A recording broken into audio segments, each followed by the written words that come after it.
and I'm ready seated, the chairman on this occasion. Some people would always refer to him as, should I call him small mighty? If you are deceived by the stature, then you're missing a lot because it is a man of no mean feat. Ladies and gentlemen, with a round of applause, let me welcome to Dr. Bode Ayorene. Thank you very much for coming. God bless you real good. As soon as we have our all of these, most definitely, we will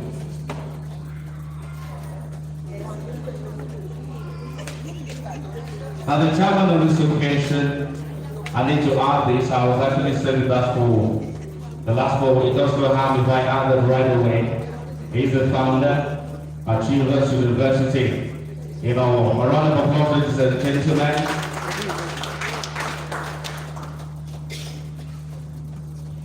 All right, we'll do the proper introduction again when we have a fuller house, but then we can as well go ahead at this point in time. As soon as we have our list, of course we have one of them already available, who is of course the retired principal at Akure Muslim College, Alhaja Sinat Titilayo, and the Furoshe. A round of applause, ladies and gentlemen. You're welcome and thank you very much. God bless you. As soon as we have our list, we will introduce them to you. But something happened over a decade ago, because we have a guest lecturer, of course, coming from Ondo. That's why I'd like to tell us this story. It's over a decade, to be precise, it was the time the whole world was ravaged by bird flu. Then we couldn't eat birds, chicken, turkeys of this world and what have you. But then there was this Ondo man beside where we resided. He had this large poultry at the back of his house, but then the fear of bird flu would never allow him to kill any of the chickens. It got to a time he was so broke, no money to buy fish, beef and what to live, and then he started eating. One day, and then he called his wife. He like, show him up, let's show him I want to buy that wife, the bird flu. Well, we are that much away. You know, in our own Nigerian way, how we make experiments and what have you. And then he said, that's sugar. You are not saying, but we want to GMFA. The wife went to the poultry, brought out the chickens, did as instructed, and then brought it to the man. This Ondo man sat, majestically, and then he said, they have this small dog. So they called the dog in. He moved to Mexico. The woman gave this bingo 2 chicken now. After devouring it, the dog went out. 10 minutes later, the Ondo man called his wife. The woman went out, truthfully. Bingo was playing. She came back in, bingo made she, yeah. They go buku and people I believe I can see some nation. I can see Japan. He started eating this chicken. He had devoured about 6 lambs. Then the Elijah ran in to say, bingo man, you can finish the rest of the story as I bid you welcome to the 5th anniversary of the Precision Online newspaper. Of course, this evening is going to be featuring public lecture, awards, and launching. Without wasting time, my name is God Day Igor Tegwana, and it is a pleasure to be a compere of this event. Thank you very much. God bless you. We will begin with the national anthem. To start with, national anthem before we go straight to other items on the agenda this afternoon. Can we please be upstanding as we take the national anthem? And this is how we will go about it. Because if you have the agenda, you will discover the next item will be the opening prayer, which of course is the second stanza of the national anthem. So we're taking the 2 stanzas, one after the other. Can we please have the 2?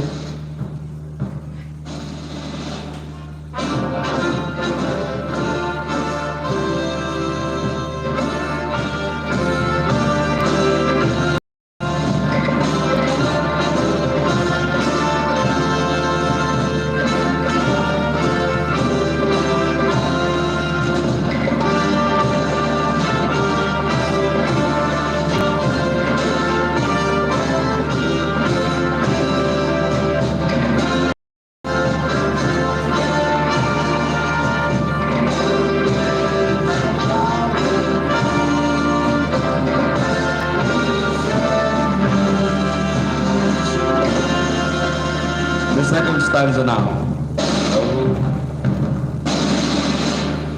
Oh God of creation, thou noble cause, guide our leaders right, help us use the truth to know, in love and honesty to grow, and live in just and true. Great lofty heights are attained, to build a nation where peace and justice shall reign. Can we please have a seat? Thank you very much.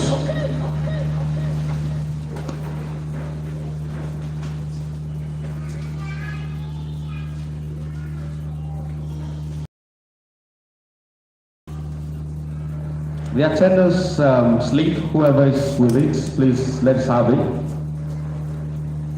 The attendance slip very quickly.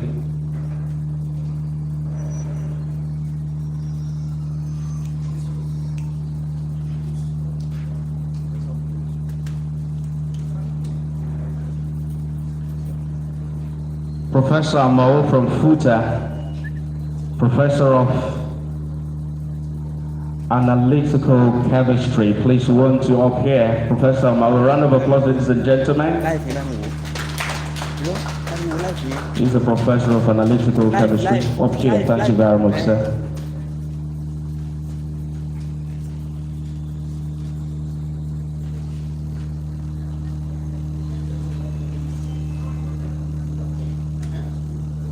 All the past and present government functionaries recognize your presence. We want to say thank you so much. The Publicity Secretary, Ondo State Chapter of the People's Democratic Party, Mr. Kennedy Perete, up here. Can we please put a hand together? Appreciation. Up here, sir, to the high table. Thank you so much for coming.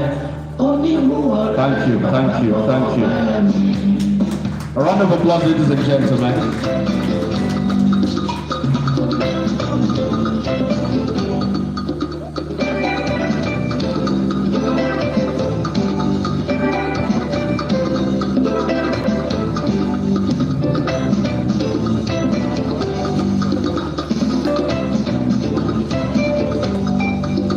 As soon as we have the attendance leave, so we can get the names of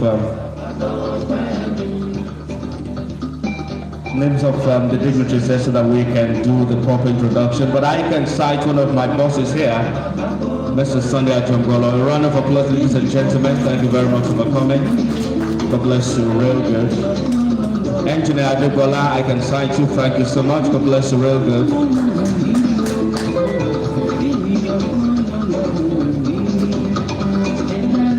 Also in our midst this afternoon, we have Alhaji Akishu. A round of applause, ladies and gentlemen.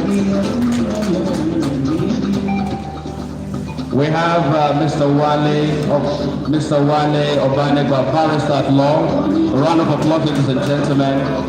Thank you so much for coming.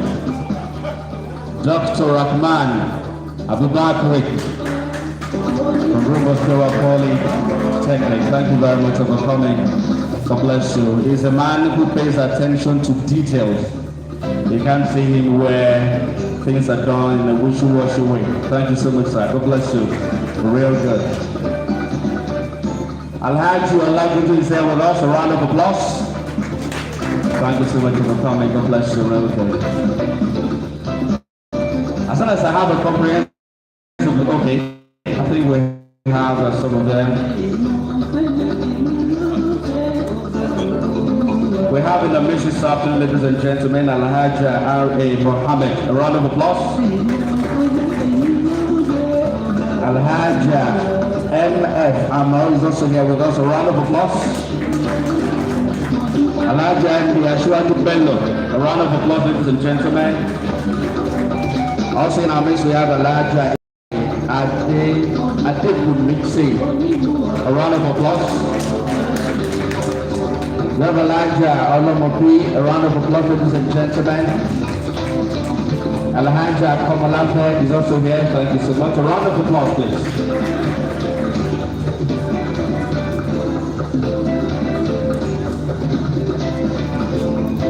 We have in our midst Alhaji Fadula NY. Alhaja Fadula, round of applause.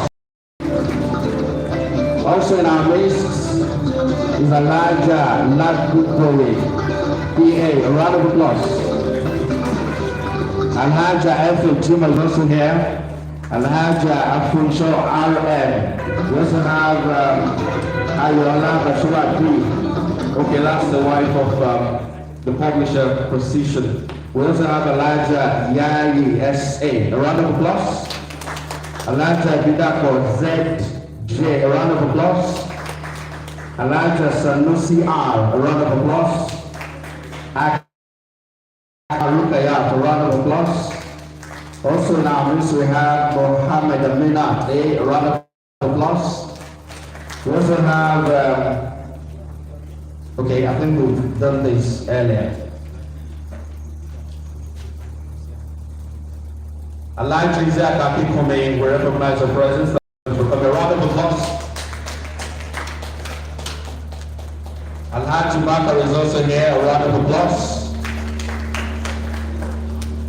Representative of the Imam of Ijare, thank you very much for coming. God bless you. Those are the ones we can recognize for now. As time goes, definitely we will do that so that we don't waste all of the time recognizing the dignitaries here. And also to my immediate constituency, I hope I won't be sounding biased. Men and men of the press here, you're also welcome. Thank you very much for finding the time to be here.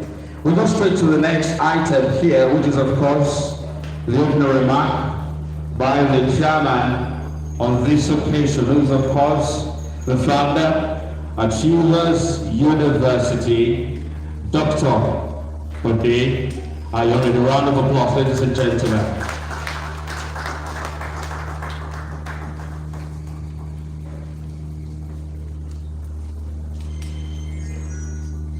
The guest lecturer of this day, highly revered Professor Femi Mimiko. Distinguished professor sitting by me, my colleague in the political table, eminent personalities present here, the Alajas. We don't need to even call them Alaja, by the addressing we know they are Alajas. Oh, it's my pleasure to be here to preside in this public lecture, the first of its kind by the online news of Shegun Akim, who had made himself available to join, to provide a platform for discussion. He has been handling it for about 5 years now, anchoring news, giving information for those people that are digital. So he told me that he's moving a little forward by having public lecture, and the first to be delivered by someone that all of us know in Ondo State as a top academic, vibrant, erudite, unmistakably one of the best academics in Nigeria. Ordinarily, I should not be here today. We started our 11th convocation on Monday in Achievers University, and we ended it about 1.5 hours ago with the Thanksgiving service. It's so packful. I should leave the place, go home and ask whether there are still some bottles of wine not yet consumed, and ask them to bring it out. But he has been reminding me almost every day, and I felt it's an honor, a privilege to be part of history. Yes, public lecture. We continue to discuss and talk. Even those developed nations, Canada, Japan, United States of America, all of them, they talk. They continue to talk about how to move the society forward. So if we are still having public debates in developed nations, what about underdeveloping nation? Or you want to say we are developing? Are we developing or underdeveloping? Are we okay? I join your faith if you say we are developing. Maybe on the slow speed, but they say somebody in the reverse there or whatever it is, we are in a serious situation. So we need to talk more. It's like between the haves and non-haves in the church. Those of us who are Christians, even the Muslims, when you see somebody who is overburdened with several challenges, when you get to the mosque or church, he will start praying and list his needs and start talking. But when you see somebody who is fairly okay, let us pray, he doesn't know what to say. He already has a car, he has a wife, the wife has children, he has appointments, he doesn't even know, he has so much money that he doesn't know what to use for. When you say pray, we say, God, thank you, and keep quiet. But if you have a challenge, you start to pray harder. So, ordinarily, nations like Nigeria, we should talk more. The Yoruba says, "Ishu atenumo ijono." When we continue, on Friday there was a talk like this at Achievers University, convocation lecture. It was held at Akungba, convocation lecture. It was held at Ife, convocation lecture. Each person was telling us how to do it, what to do well, what we have not done well. And if you ask, across the nation, we are talking. So, since we have the opportunity to talk, then there is hope. For as long as we can talk in the legal palace, we talk about the rule of fair hearing. If your accuser go to court and say everything that you have got to say about you, and the judge decide to give judgment, why should you do that? You have not had me. Hear me now. It is when you have had me, you balance the two, and that is what you see as the pendulum of lawyers. Wherever the pendulum will weigh in favor of the accuser or the person being accused. So we should continue to talk. We shouldn't be tired of talking, but we should listen to those who know more than us.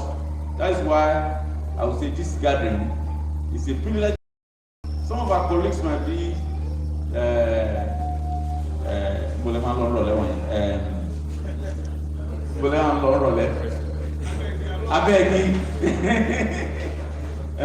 some of our colleagues might be there taking give me another bottle, and they are not in this type of place, they are missing.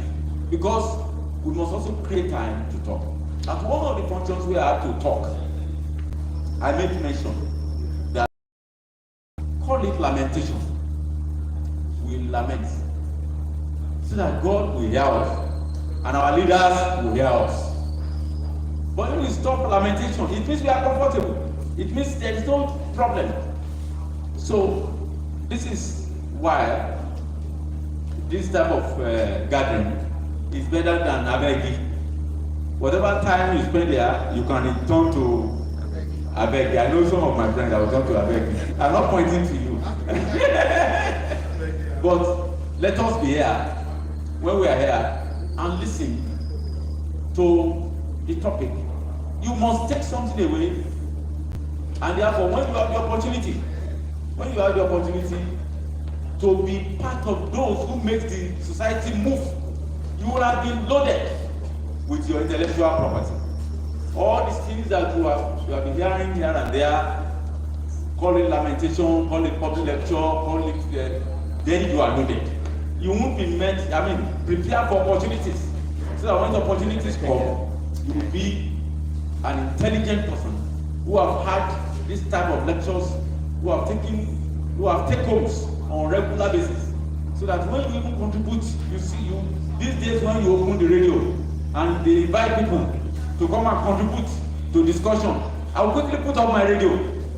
Because some people will be talking around nonsense. You will know that they are not particularly aware and they are not educated. They might have BSc, MSc, PhD, but contemporary use, they waste away on that and they don't know what is happening.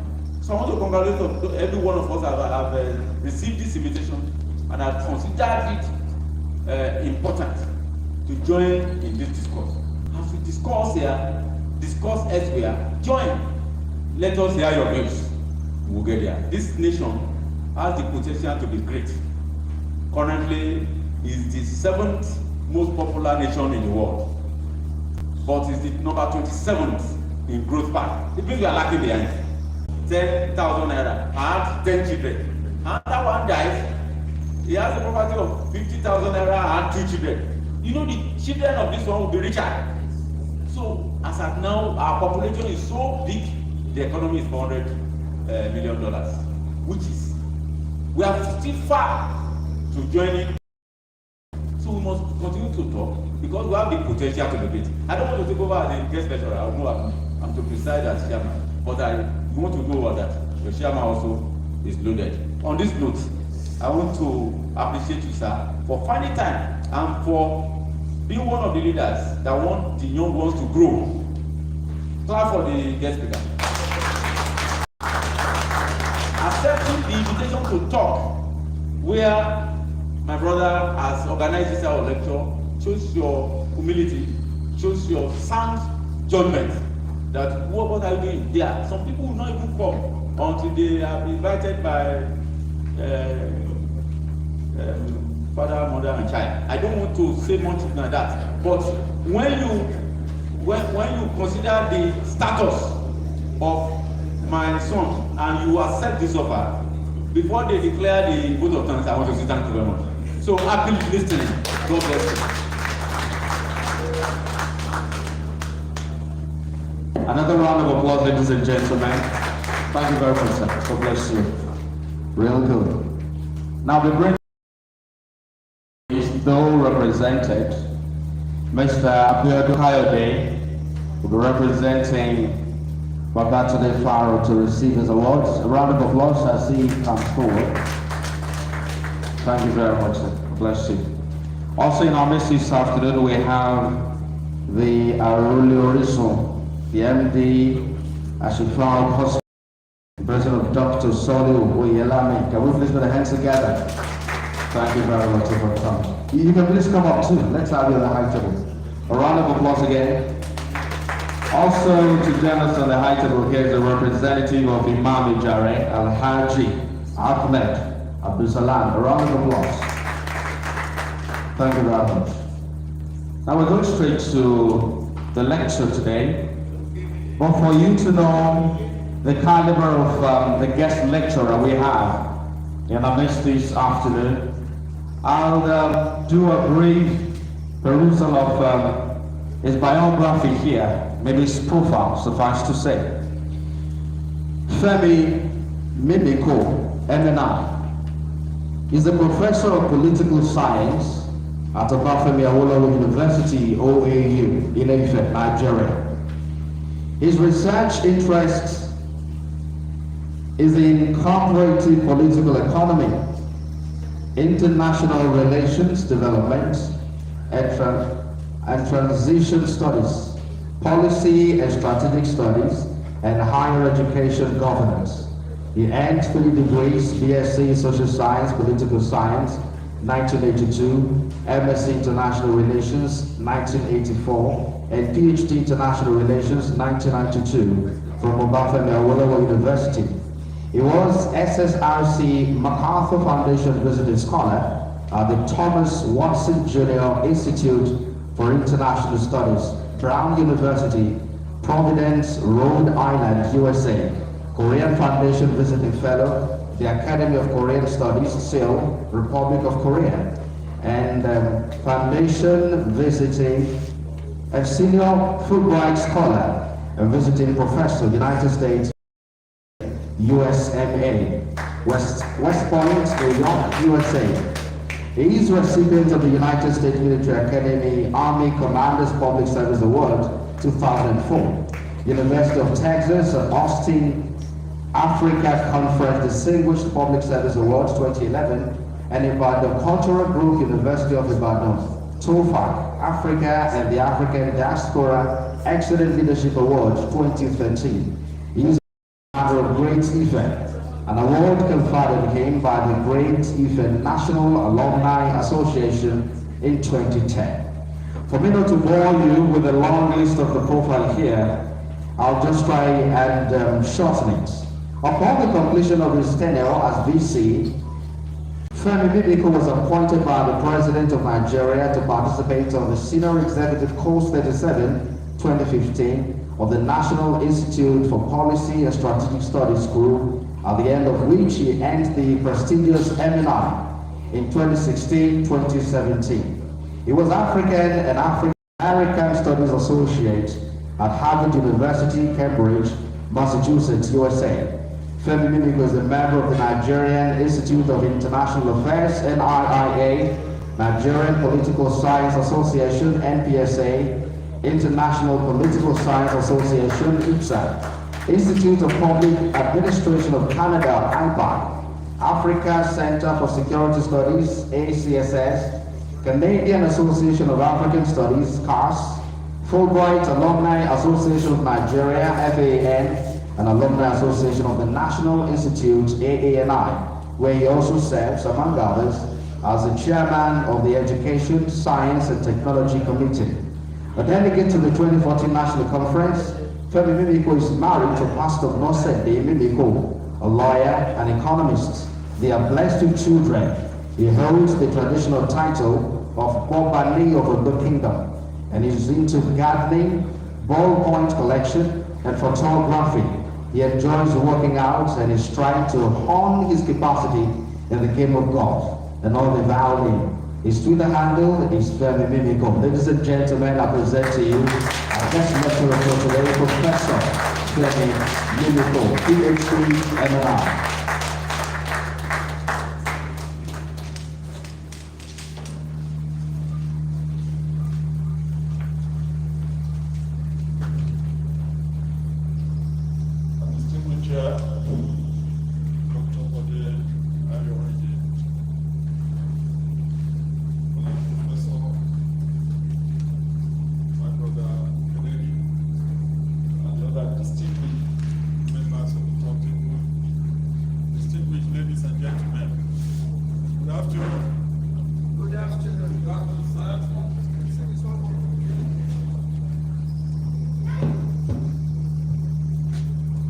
Good afternoon. Good afternoon, sir.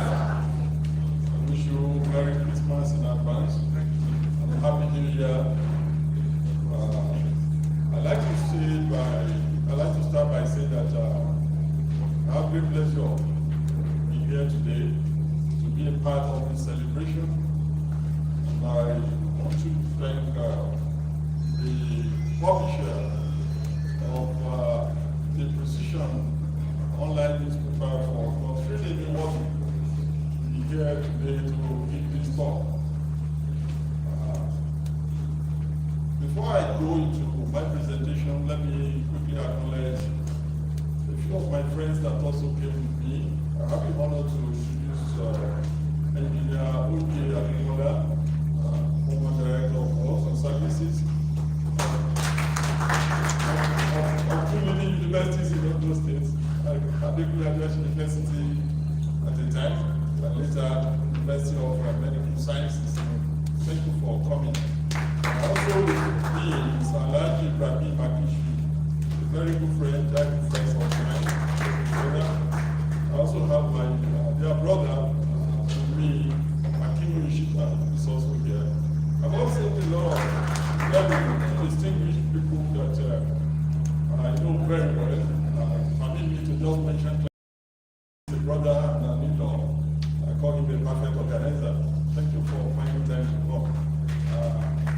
said, let me quickly acknowledge and recognize the chair of today, my very good brother and friend, Dr. Honorable Adeoriji. Thank you, sir, for being here today to chair this session.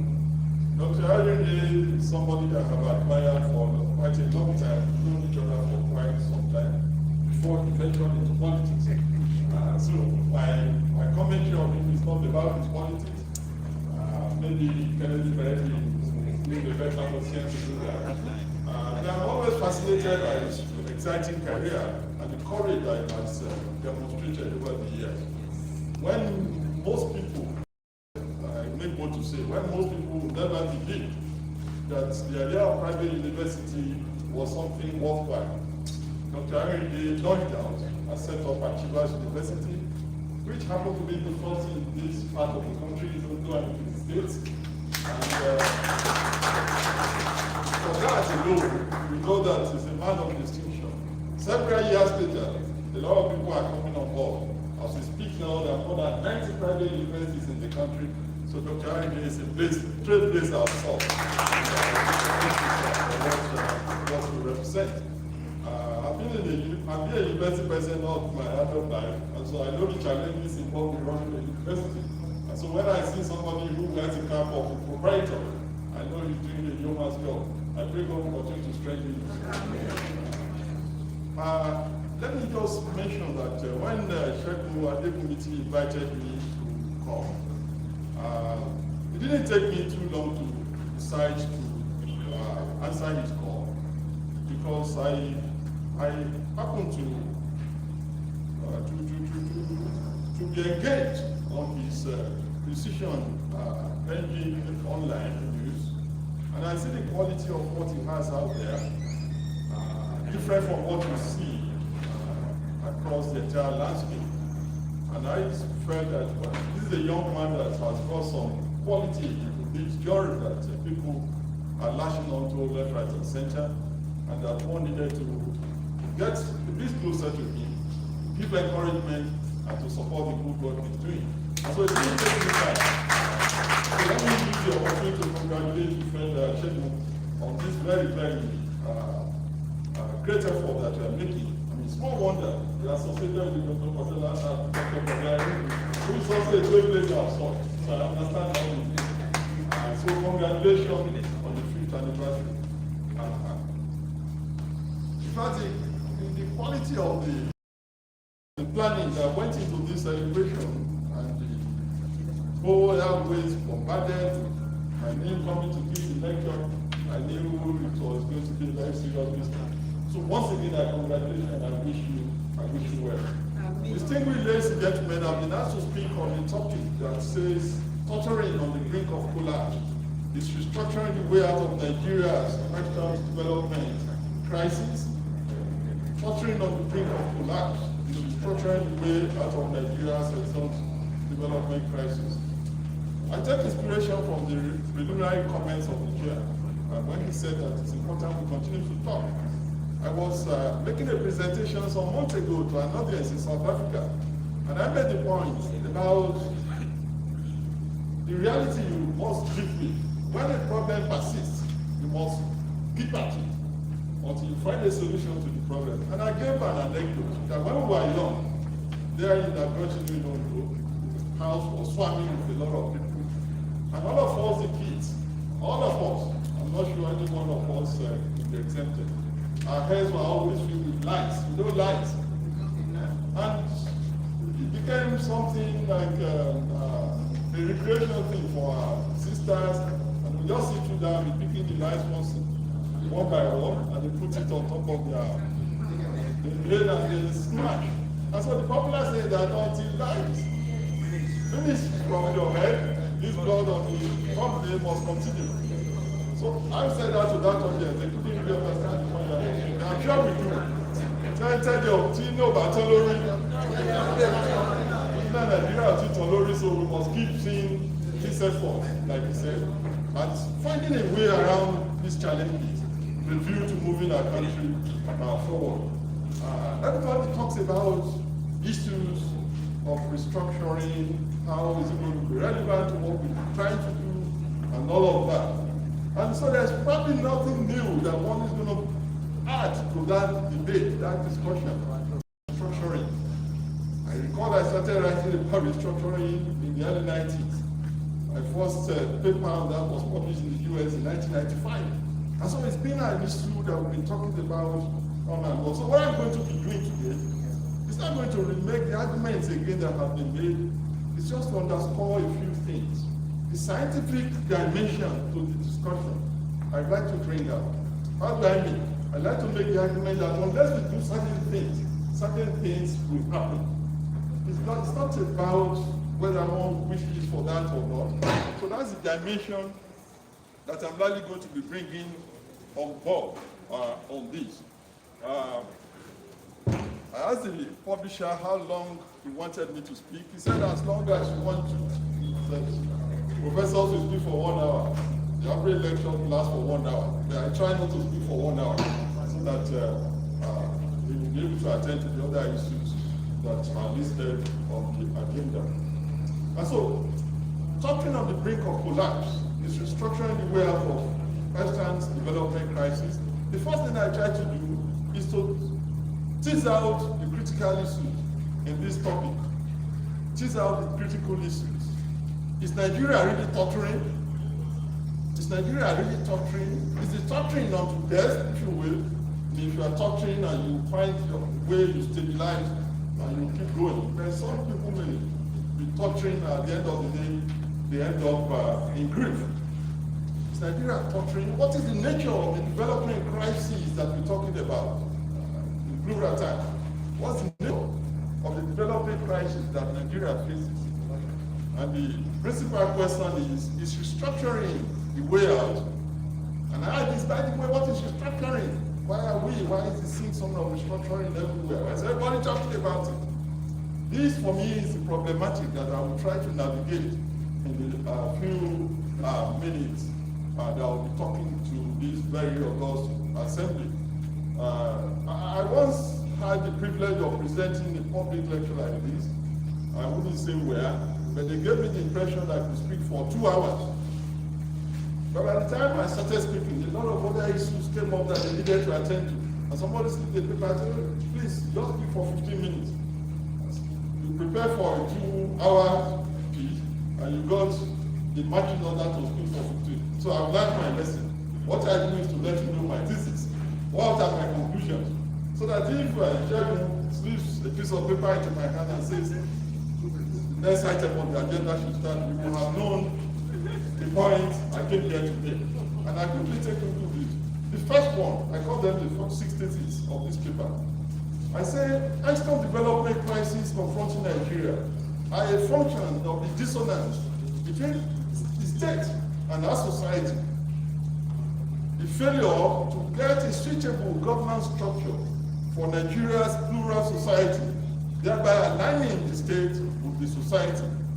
Dissonance between the state and society. That is the foundation of the problem. Number 2, I argue that Nigeria has very limited chances of transcending its developmental challenges or crises within the context of the current governance structure, defined by whole-scale concentration of powers and resources at the center. Number 3, I will argue that restructuring of the nation's, if robustly conceived and properly delivered, will birth a completely new paradigm of state-society engagement, requisite for inclusivity, unbounded individual and subnational creativity, healthy competition among federating units, composite social development across the landscape, and enduring national unity. Number 4, that insistence by custodians of the Nigerian state to retain its current governance structure under sundry excuses, several excuses. Some say they don't understand what restructuring is about, some say it's an overflowed thing, and all of that, sundry excuses. We not only deepen the current development crisis, but make agitations for secession take a life of their own and become inexorable. This is number 5. The alternative scenarios Nigeria may fall into if it continues to retain the current governance structure as such that its current reality of creeping state failure, debilitating as it is, may very well be the best it will be able to attain. That is the metaphorical child's play. When you say something is going to be like a child's play, what we are facing and dealing with will probably be a child's play compared to what is there in the future if we don't do something about the way the economy is structured. And finally, I argue that dealing with the legitimate fears of the antagonists of restructuring comprehensively and satisfactorily for the central approach and in good enough time so that the country will indeed restructure before it gets too late, before it gets to that proverbial point of no return, is a fundamental challenge before the protagonists of restructuring.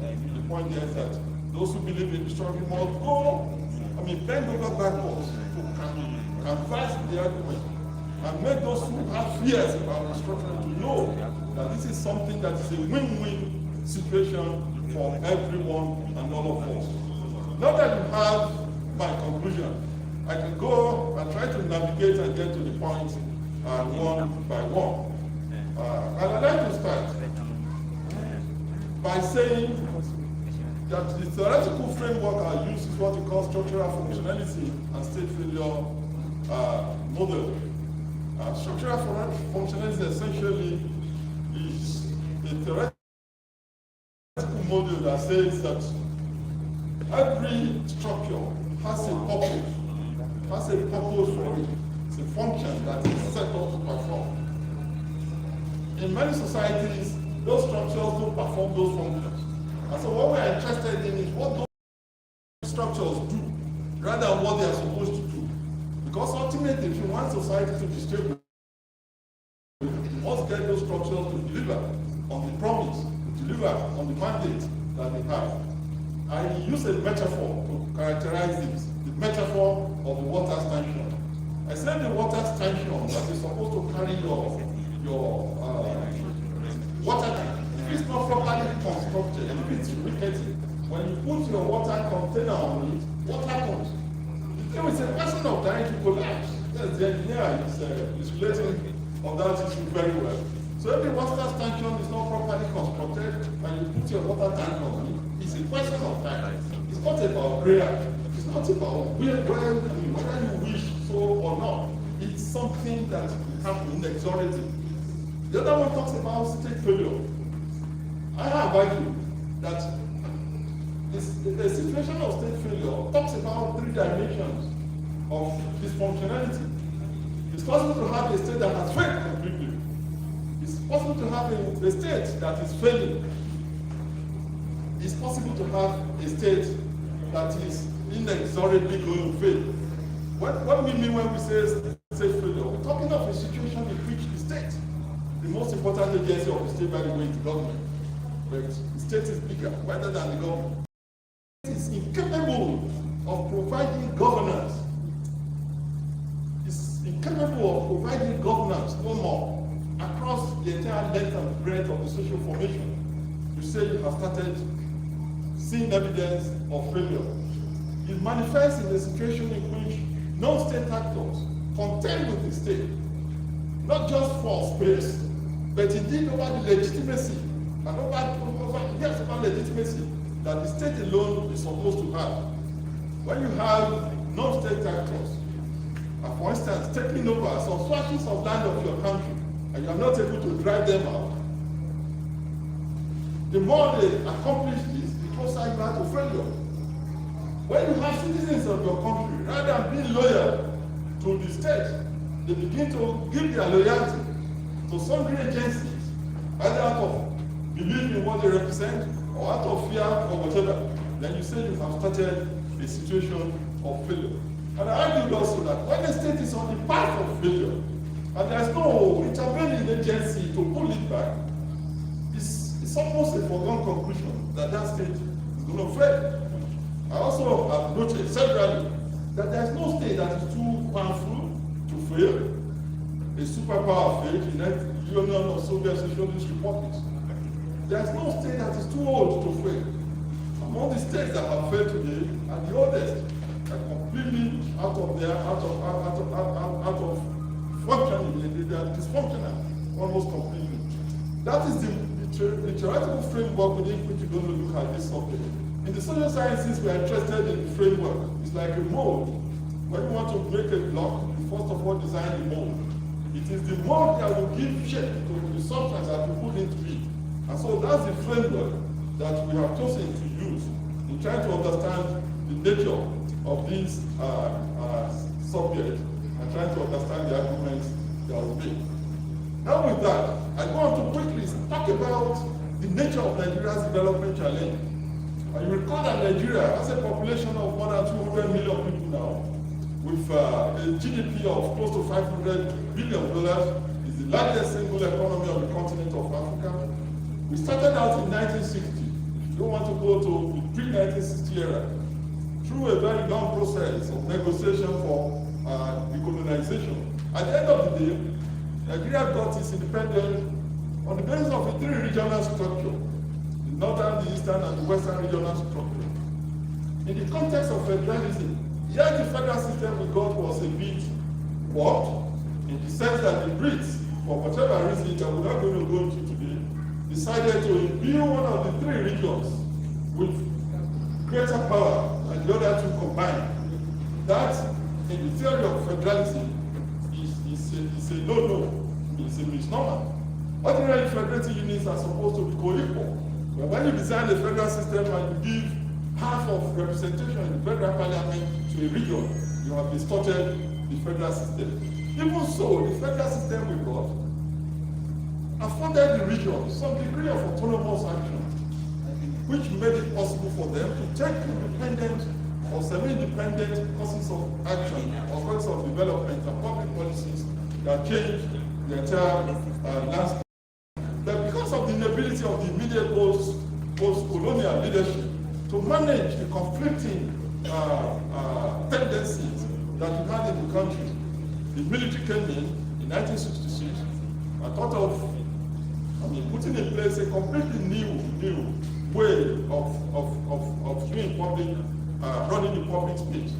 Unfortunately, it soon became clear, after a string of military regimes and juntas, that the military itself was not immune to the type of limitations that paralyzed the immediate post-independence government. And that realization, that inability of the military to manage, snowballed into the Civil War. 1970s had taken place. The first one, that the Civil War, the way it was conducted and how it was ended, had turned Nigeria into a highly centralized system,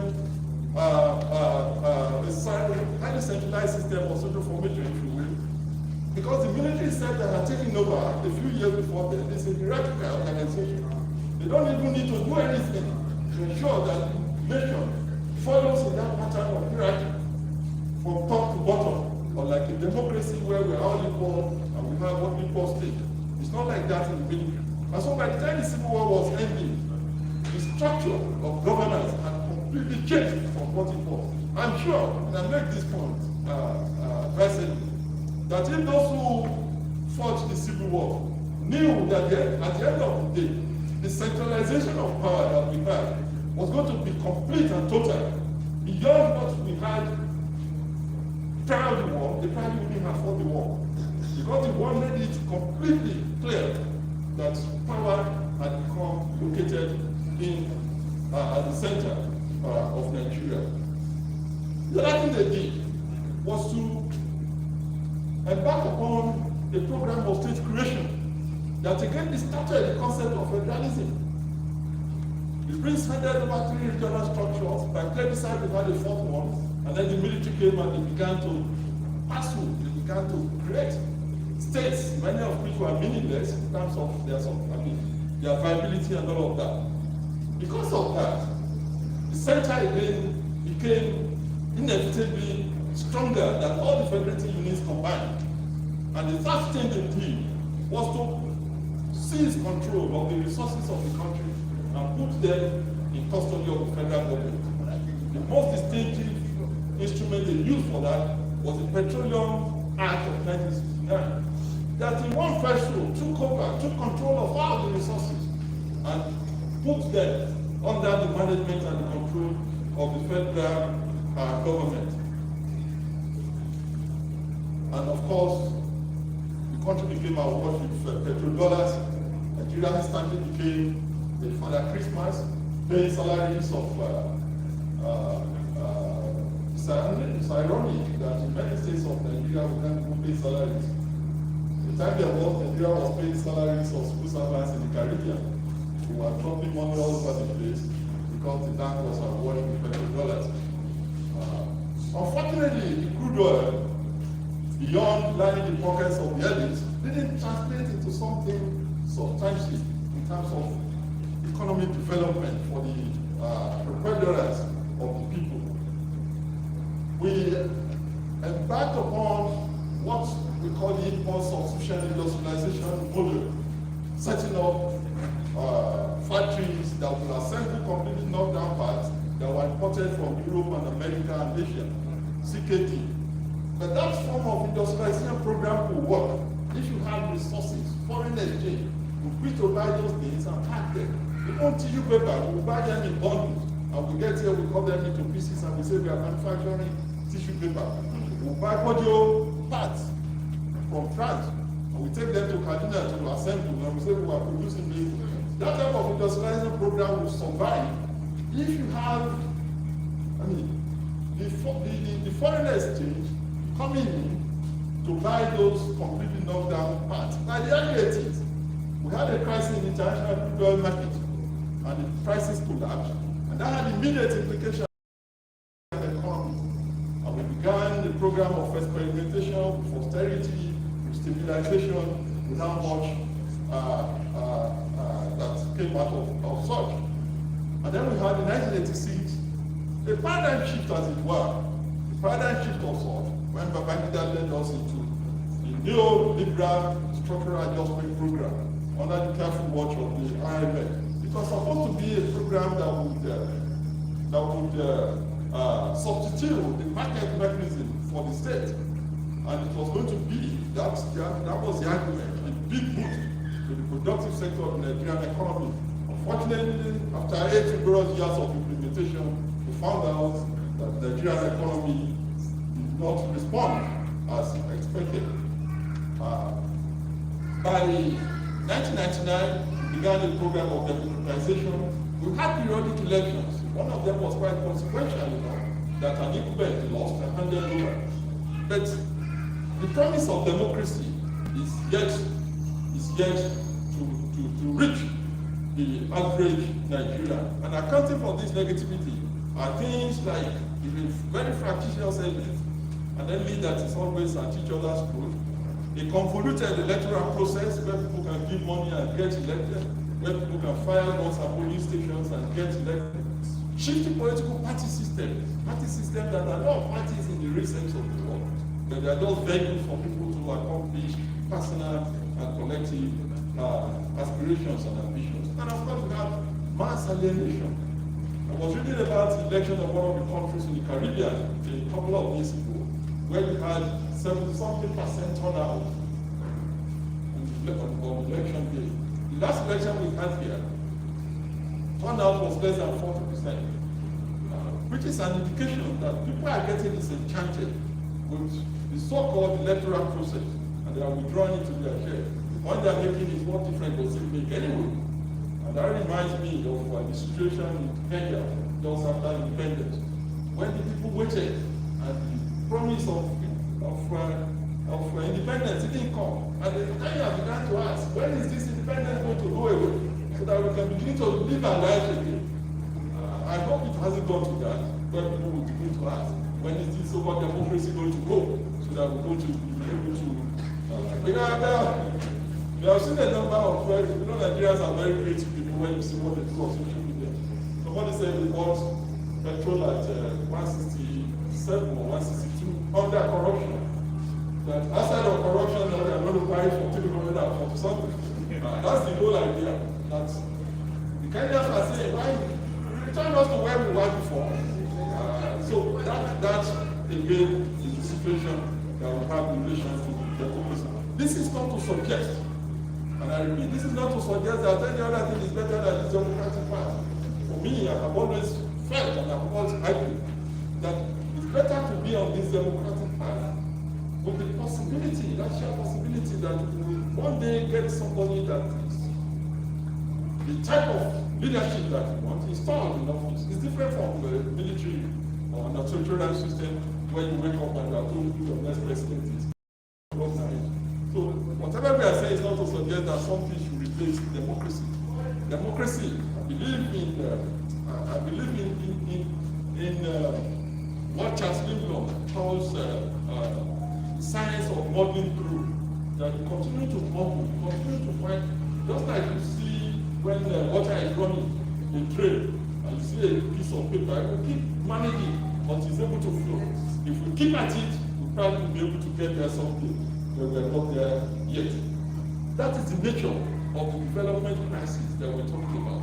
If you not distill or tease out all of this, you look at the security department, you see the challenges we face, the past implications.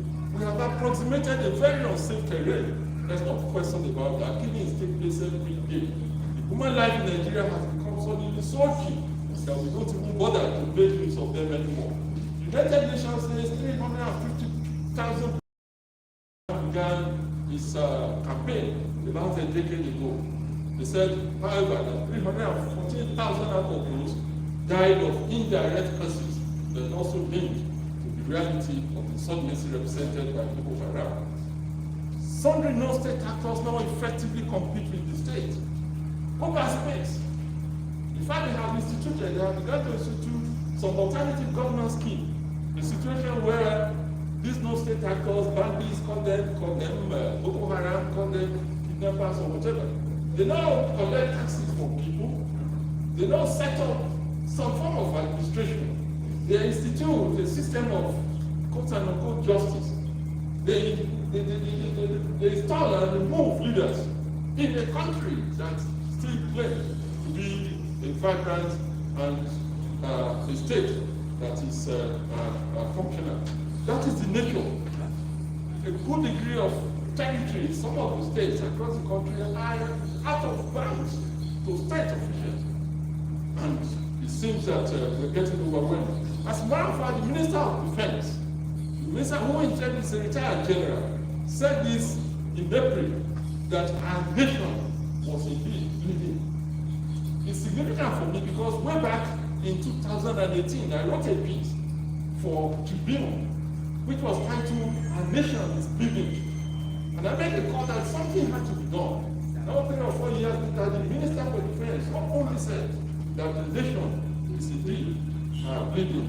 The United Nations rapporteur said this of our country in 2019. He said the security situation was of extreme concern, and the country itself had become an injustice pressure cooker, with warning signals flashing red light.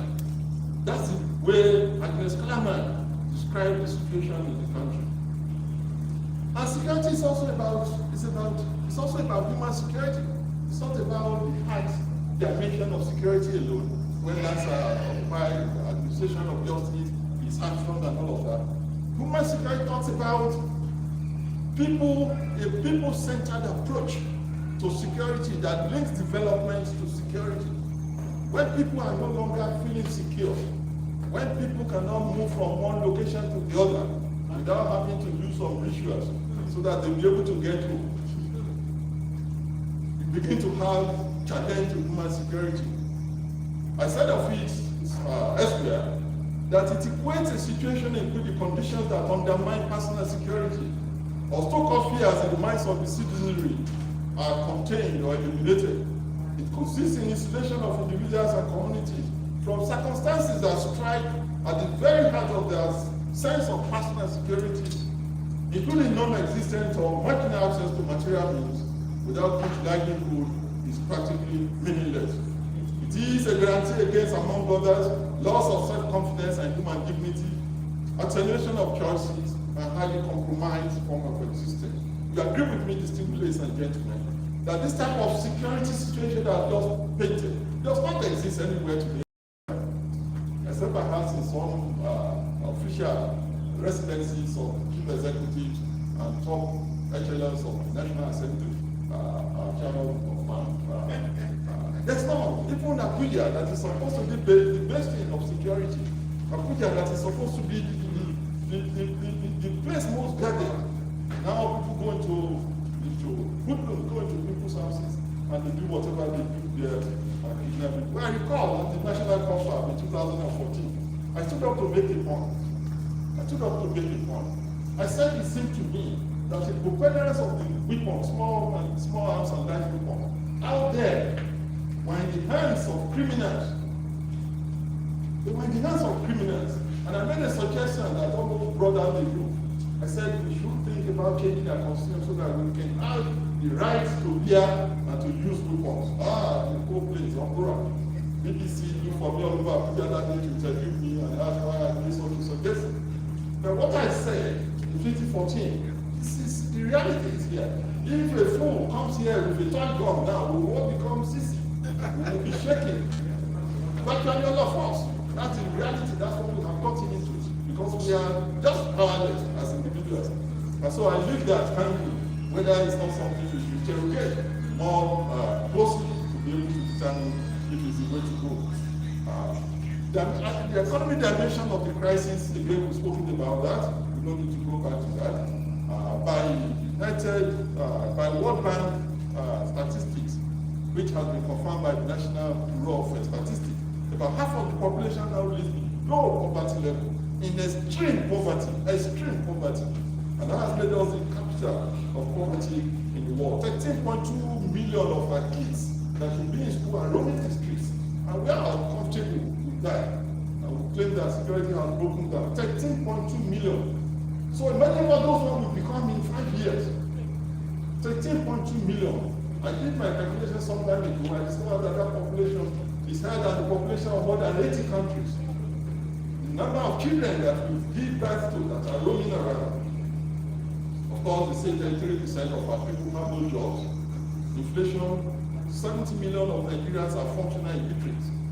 These are the economic dimension of the crisis that Adebuniti asked me to speak about.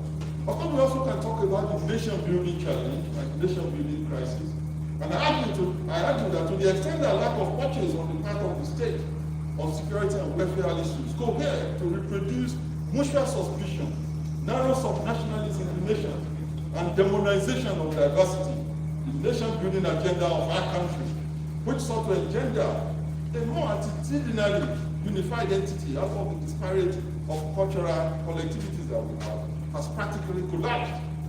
And so, in addition to the performance deficit of the extant structure of governance, there are credible historical claims that call to question the correctness and appropriateness, as the case may be, of the current construct represented by the 1999 Constitution as amended. You discover, you recall, that virtually all of the nation-building efforts that we have made in the past, they have all, fell flat on us, and we have not suddenly woken up to discover that there are no solutions. Things like federal character, like quota system, multiple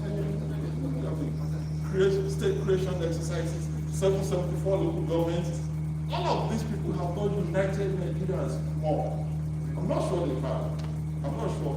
I tell you right now, we have so mismanaged the diversity of our country, such that you assume that the next man is your enemy. You just assume that when it's a Fulani, he has to be my enemy. When it's an Igbo, I must be company. When it's a Yoruba, there's something to fear. That's what these exercises have led us into. I recall in 1994, when the Rwandan massacre took place, the foreign part of our history as Africans. I told my colleagues that except we are careful and we do what we need to do, we will get to this day someday. Most of my friends say, you are extremists. How would that happen? There are people you never met, that you had no formal declaration of war against. You just see them and you start killing them. Fellow countrymen, you start chasing them. Now it's happening. Again, we are saying that there are certain things we must do now.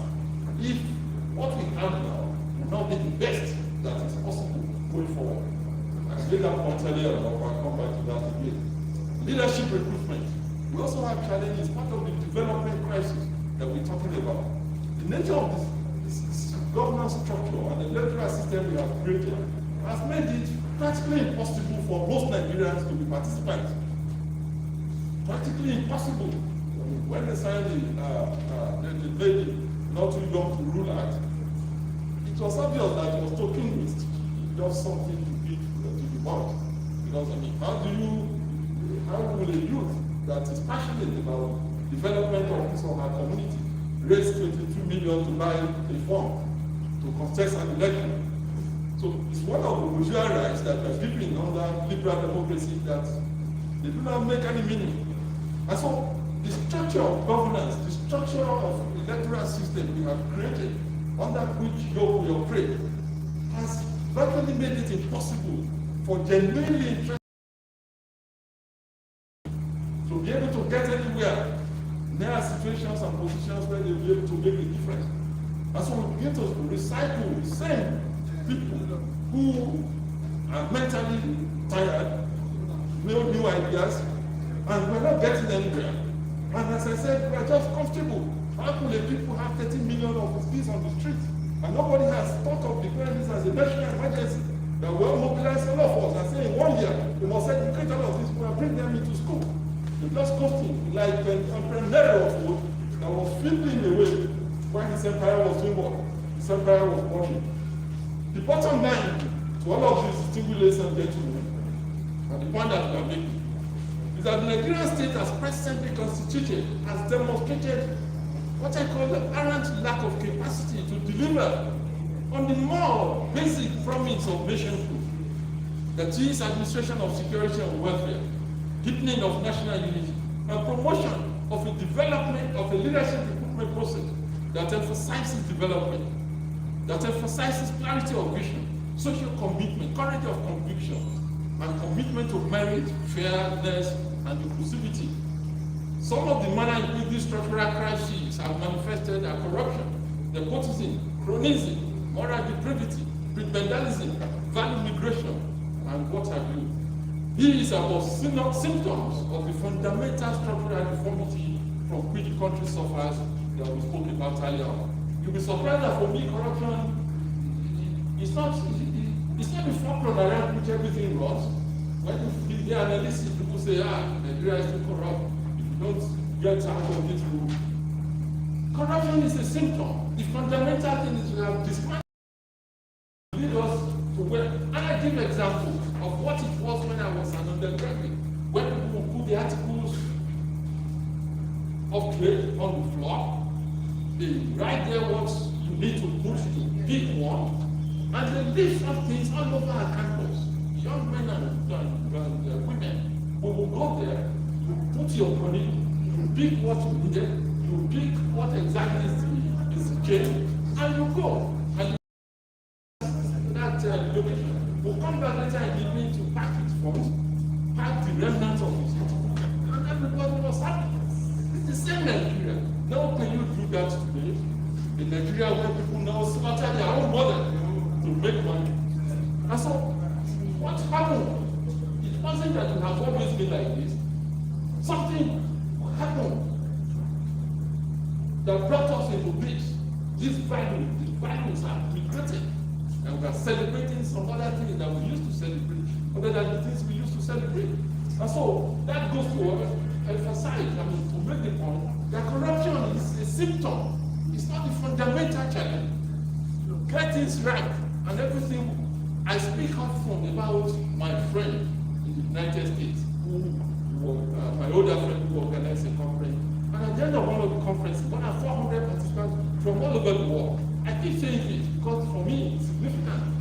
He says at the end of the conference, Femi, how much money you have spent for this conference? And I gave a figure. Of course, we know what it would mean to host 400 people, but more than across the world. And he said, you know that not a single guy of this money came to me personally. Not a single dollar came into my account.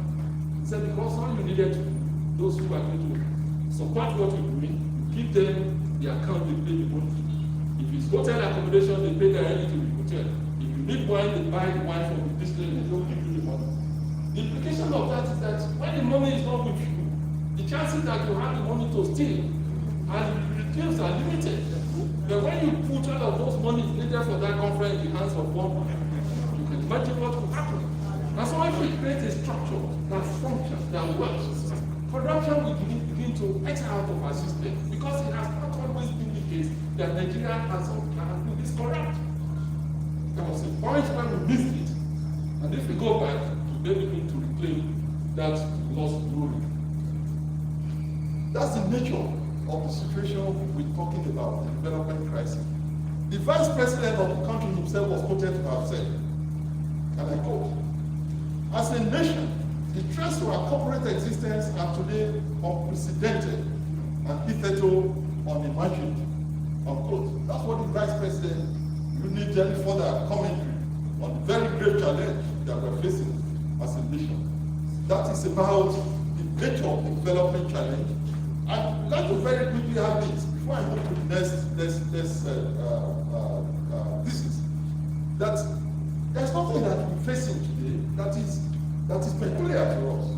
Several nations, if you study their history, you flip through the pages of economic and political development, you discover that virtually every country of the world went through similar situations.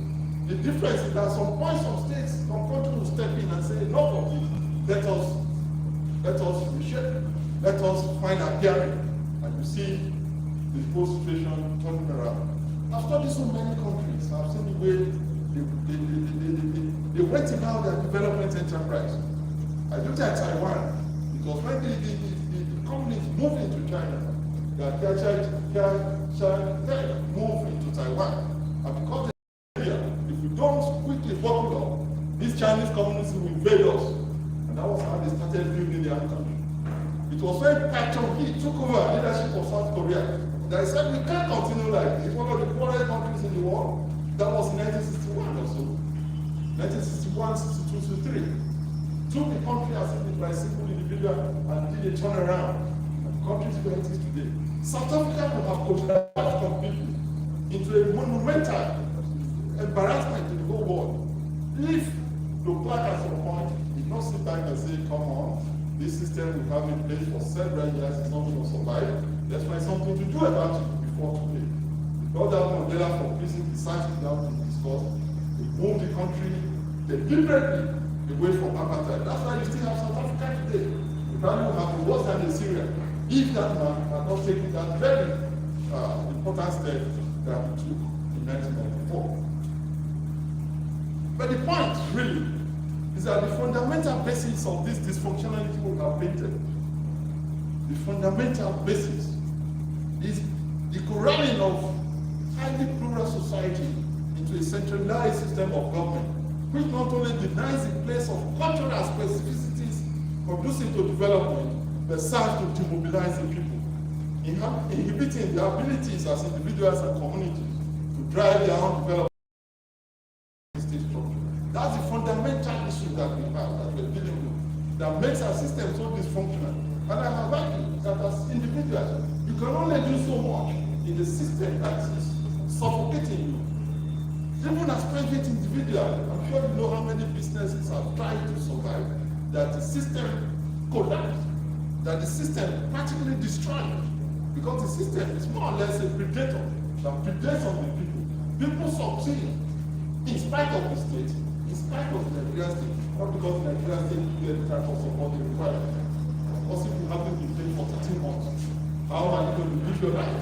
And so these are realities that we must deal with.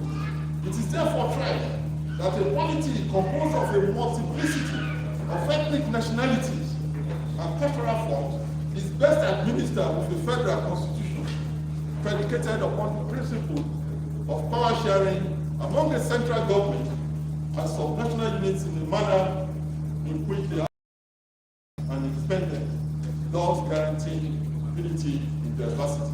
This is the basic element of the federal system.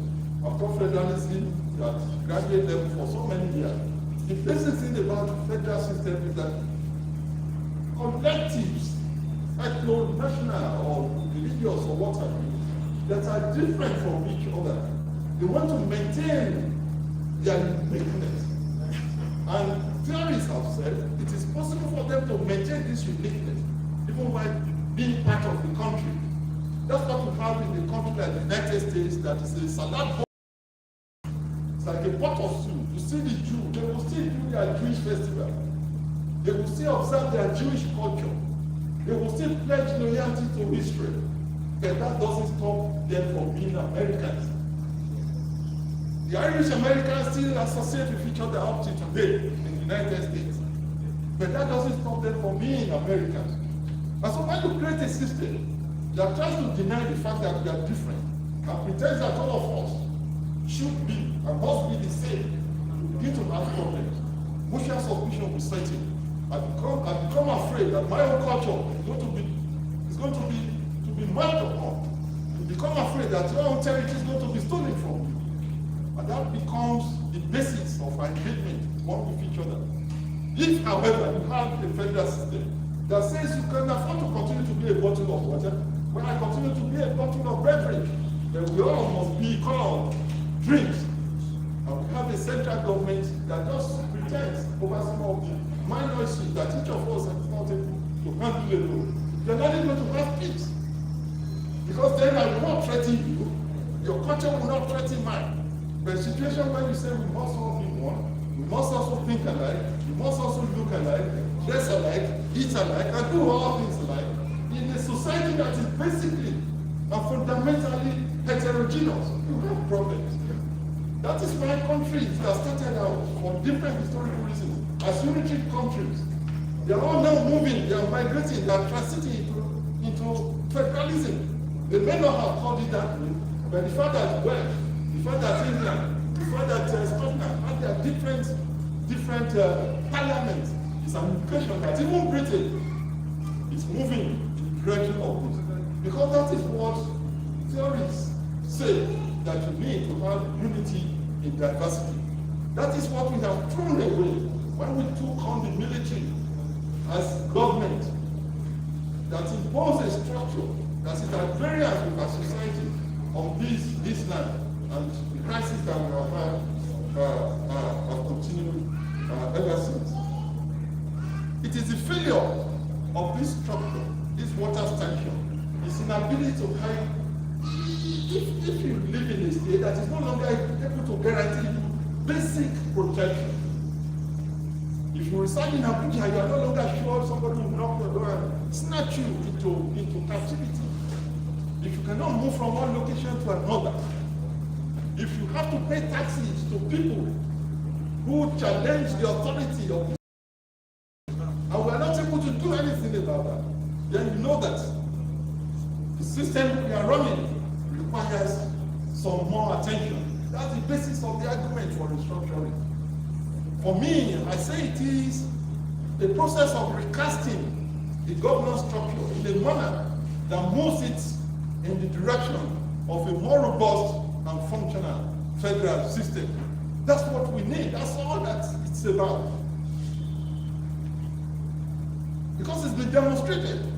I've mentioned it's been demonstrated both in theory and in practice that when you have a plural community, you don't run it in the crutches of a unitary constitution. You must allow federal system to be the instrument with which you administer. All countries that are federal are also still improving on this because they have recognized very critical dimensions to these issues. The compelling logic accounts for transitioning of many countries across the globe, which for different historical reasons started out with unified structures. Without doubt, the loyalty of the whole population characterized by overlapping cleavages. Sometimes the cleavages are even mutually reinforcing. Their loyalty to the central government, the central authority, may not be easily procured, and that's what we're seeing. That's what we're seeing. Different groups, tendencies, all challenging the right of the state to be flow of their affairs. And so what are the elements of restructuring? These have been there in the public domain for so long. Autonomy for the federating units. Let the federating units start doing something. The was started by regional government. It was started by regional government. So many regional institutions were doing very well, were functional. Houses from buildings were not collapsing when the regional governments were the one running the country or running to different regions of the country. The local government, I'm talking about the very basic elements of restructuring, and I will be bringing my paper to an end very soon. The local governments should not be listed in the constitution because local governments ordinarily should be administrative agencies of the state government or the federating unit, whatever we call them, states or geopolitical zones or whatever. The exclusive list as we have in the 1999 Constitution should be trimmed down. It has 68 items, including maintenance of parks, recreation park. Those are the things that are put there. When the federal government is given the power to monitor park, where you sit down and relax, or ask for more bodies, then we know that something is wrong with that type of constitution. What the federal government should do is monetary policies, foreign policies, defense policies, interstate roads, basically few things. And you leave the rest to the federating units. As I said, either the state or the geopolitical mode, as the case may be. We must also do something about the concurrent list, because the concurrent list is also a smart way of strengthening the federal government. Because it says that if there is conflict between what a state wants and what the federal government wants, the position of the federal government supersedes. And so if you are the federal government and want to take over an issue, an area in the concurrent list, all you need to do is to generate some conflict and go to court. Come say, well, the federal government, in the case of EFCC, and the state government went to court, that EFCC wasn't supposed to be applicable to states, because we are supposed to be federating units. The Supreme Court ruled that it should, and we have seen the consequences ever since. We also talk about the compelling reason and basis for state police. You don't call a government a government if it has no authority to exert its policies, its authority. If you don't have that instrument of coercion, it's actually what defines you as a government. And so when you say you set up a government called, what's it said? Okay, we have Ondo State. I was in Washington yesterday, so I was trying to come backwards. If you say government and you don't have control over the security situation, then you have done nothing. And I have said, and I stand to be corrected, that Nigeria is the only country that I know of the status, of the size, of its population, that has a single police formation. Anywhere in the world, there are more than 195 countries across the world. There is no other one that has this type of arrangement. And so is it a surprise that we are not policing anything? Is it a surprise, ladies and gentlemen? When you have, there was an instance where we made a report to a police authority in one of the states of this country. The first 3, 4, 5 people in the police structure did not speak the local language. The crime had been committed in one part of the city, and we were talking to them. They didn't know where that location was. Now, this is the big question. How then do you police? In some other crimes, communities have their own police, universities run their police formations. We must come to this realization that we need state police. In a manner, we will structure it in such a way that it will clash with the federal police. That can be done, because it has been done elsewhere. And so it's not going to be rocket science doing it in Nigeria. Of course, perhaps the most important, we must find a way to have a more equitable fiscal arrangement that is predicated upon some form of derivation, such that those who have resources will not just have their land destroyed through the process of extraction, but will also have something reputation. It will also set everybody working. When you know that what you're going to live on eventually will be a substantial part of what you generate, then you're going to be smart at generating something. But we have created a system in which we all are laid back because we expect Nigeria Delta crude oil money to come. when you create a country of that, put a country in that way, you're not likely going to do better than Nigeria is doing. Structuring also has to do with the nature of the economy. The point has been made. The difference between success and failure in economic performance now is politics. It is politics. So people cannot say that, well, it is true that a lot of what we're talking about economic basis, and once we talk about the substructure and all of that, if probably we have one solid place for people, there won't be Boko Haram, there won't be people who steal and all of that.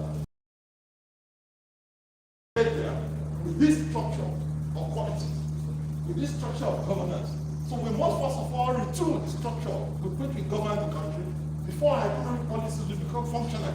And then we begin to see the benefits of that. That was what they did in some other countries. They retooled their economic infrastructure. They cut, the political infrastructure and architecture, and they began to reap results with better performance.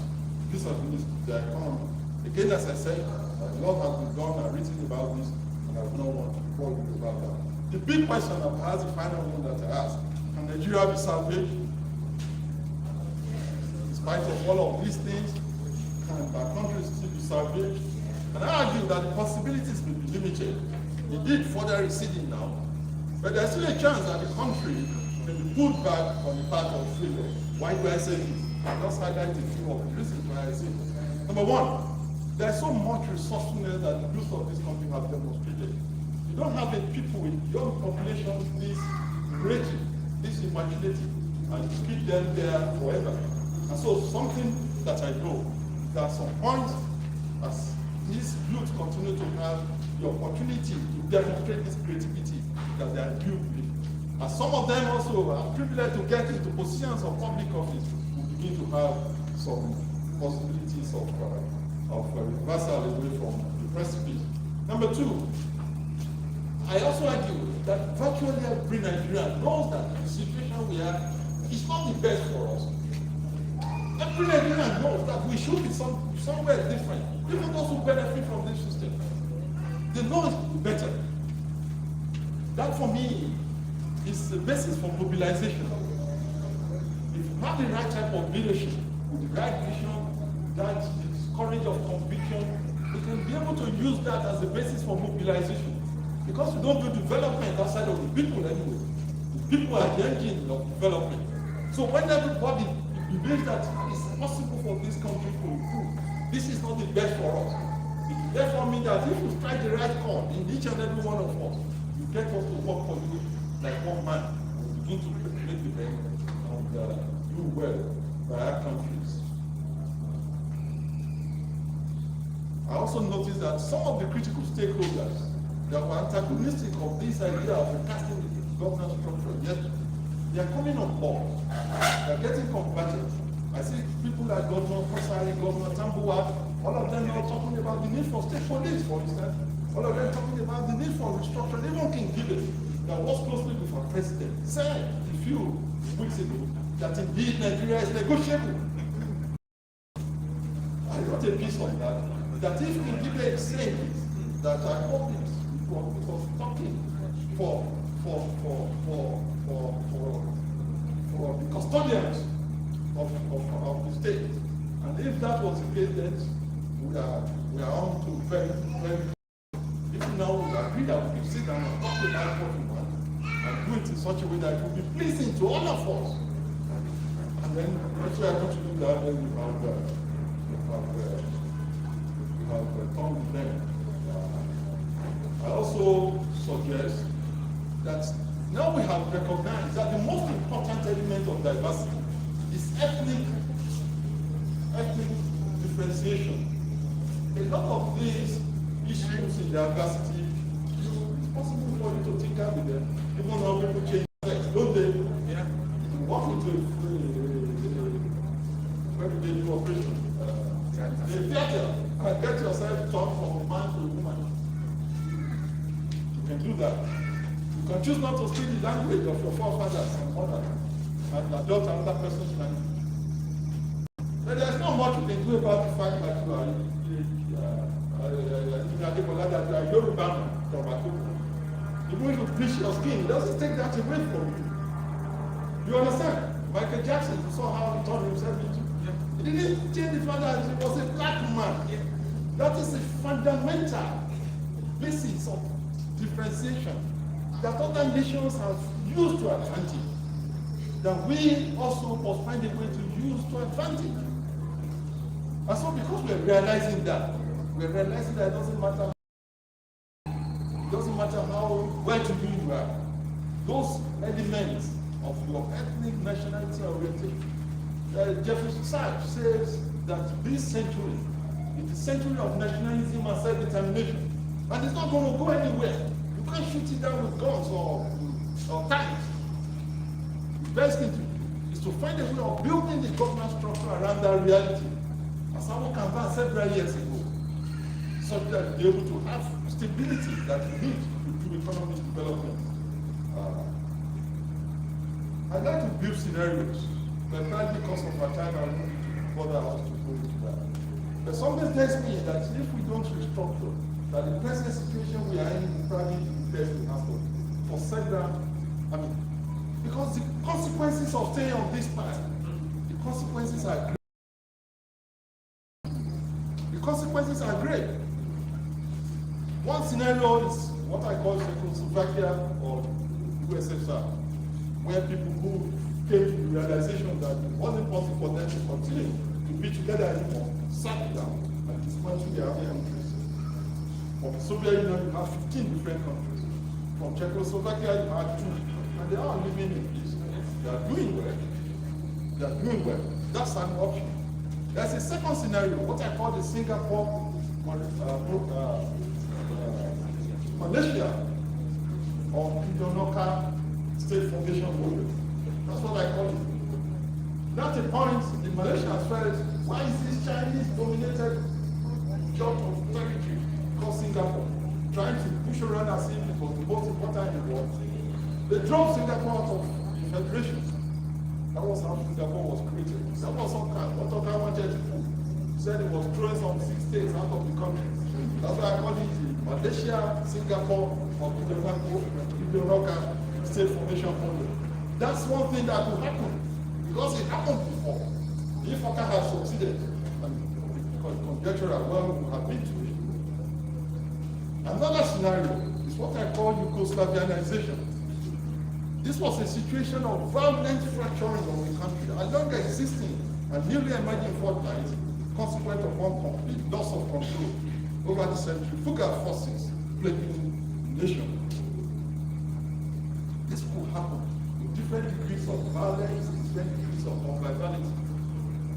We're not saying anything that is highfalutin because it happened before in some other territories and countries. The fifth one is what I call, way back in 2007, the piece I wrote for Kenya, what I call the Somalianization of Nigeria. I said I saw that the way we were going, we could get to Somalia. The situation in which the whole thing would just, there's this fruit, I don't know what it is called. When we were young, if it's ripe enough, just splitter, just say a crack, and everything will just scatter. That's something that is close to Somalianization, where the whole country went to, if you will, to the dogs. Warlords began to parcel the country out to themselves. What be title if you go into a territory that belongs to a rival warlord?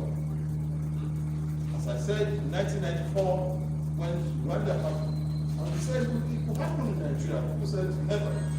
Now we have seen more than Rwanda. If you put all of those people that have died by this crisis in Nigeria,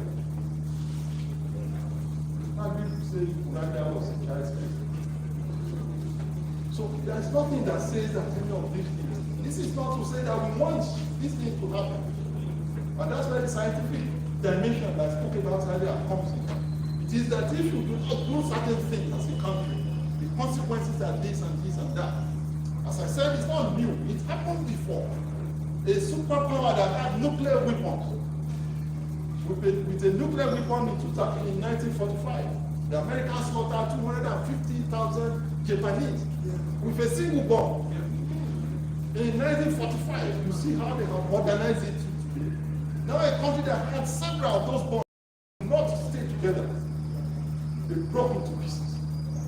And so when we say it is a possibility, it's not because we want it. It's only to say that we need to do something very quickly before it gets too late. And as one of my professors would say it is already too late. When it gets too late, we will still do something. It remains to me to say, distinguished ladies and gentlemen, that the media, what Precision Nigeria represents, has a critical role to play in all of this. It is not without reason that the Constitution specifies the role of the media. It didn't specify the role of professors. I don't think it specifies the role of engineers. But the Constitution specifies the role of the media. But for the media to deliver on this mandate, some of the values that gave this profession is central place in the development process years ago must be brought back. Competence, integrity, sound mind, critical thinking, social commitment, and not be taken for granted. That was why when you invited me, I decided to come, because I saw that you were working at these issues, and I was impressed with the type of thing you were talking about. In addition to all of its advantages as a bedrock of information dissemination in an unprecedentedly democratic manner, social media has contributed in no small measure to the challenge of journalism. And it's very good to say that. I'm sure journalists may not want to agree. My take is that the degree of irresponsibility, enormous power, conferred on all and sundry by social media, is such that make a modicum of regulation, not control. A modicum of regulation is needed. Why should anybody want to post anything for 2 billion people to read without being sure the correctness of what you are posting? The folk can pick his or her phone and write some nonsensical things about Mr. A and just post it for 2 billion people to read. And we don't think there's need for some regulation. I cast my love with those who say we need some form of regulation for the social media. This does not amount to control. Then we need some form of regulation. We need some form of regulation. The nature of the responsibility that we see on social media is similar to what United Nations Research for Social Development refers to years ago about transnational cooperation. It said we exercise enormous powers without responsibility. We must find a way to do some regulation in the business such that the powers conferred on all of us by social media can be exercised in a more responsible manner. Once again, I congratulate Precision Nigeria, and I thank everybody for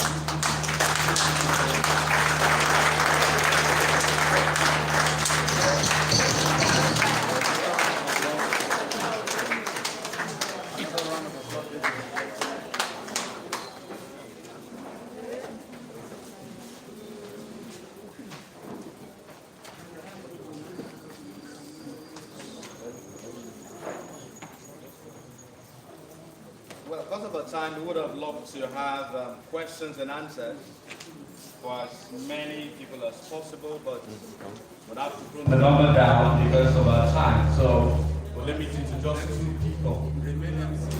I am the chairman. Oh, okay. All right.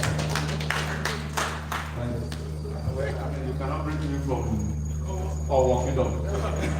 I will not be a spectator. I've been a chairman until this. Thank you very much. We are listening to the eminent professor, and respectively, it cannot be better. I'm not expecting anything less. We are listening to him in several forums, and we will say it exactly the way it is. Can we give another round of applause? So many things have been said about the situation of our country. Call it lamentation. There is a book of lamentation in the Bible. Call it lamentation. And as he was speaking, my mind was telling me that in nothing less than 250 places in this country, there will be a talk going on like this about the way things are, and we have been saying it. Is there a nation of our population and diversity that can be forced together under a dictator called unitary government? Whether we call it democracy or military, something will now come, including regulatory of parks. And one area that I listened, I jotted down many things, but this program has a lot of things here. Awards, so we cannot continue to talk. But it's not about 25 items, so we jot it down. But let me just mention two before we take questions. He said, we all know, all Nigerians know what he's saying, that in a nation, pluralistic nation like our own, we cannot continue to run a unitary system of government. There's need to reduce the weight in the center, go back the way it was before the military coup. We all know, but we all want it. I'll give you two examples. The local government today is in comatose, more or less non-in-existence, because everything in local government has been merged with the state government. And on two occasions, there has been a move by the National Assembly to create an independence account for the local government. And we met, I was at the National Assembly. The Speaker begged all of us. The National Assembly already has its own account. The judiciary already has its own. It remains the local government. But for once, let's put this thing off National Assembly so that they can go to states. So we have to vote. So people from the other side, they start with me. So which number are they? The one by my right is from one particular state. I don't know where these people come from. I won't mention state. The other one from another. Which number are they? I said number 75. They say we should say no. They say we should say no. They say we should say no. And they say they don't even understand what is put there. They don't know the meaning. And we lost it again, second time. And so the local government remains where it is. So do we have the political will to move the nation forward? Are we saying that even the people in Villa don't know that we cannot make progress in this? So we say we have $500 billion, it's about 480, approximating it to 500. When are we going to join the league of people that can feed its people? That a country that can feed itself, a country that half will not be in abject poverty. We can't continue like this. That's why I vote for the 5 scenarios. Any of them, whether we're going to go Somalia way or Singapore, Malaysia way or any of the or the Oka, which unfortunately we will say like this, everybody will go back and take the bad idea. I don't want to say we are lazy. We are afraid. So where you have had it, we will continue to say it. Precision, please put the entire lecture on the platform for us to see, since you didn't give us copies.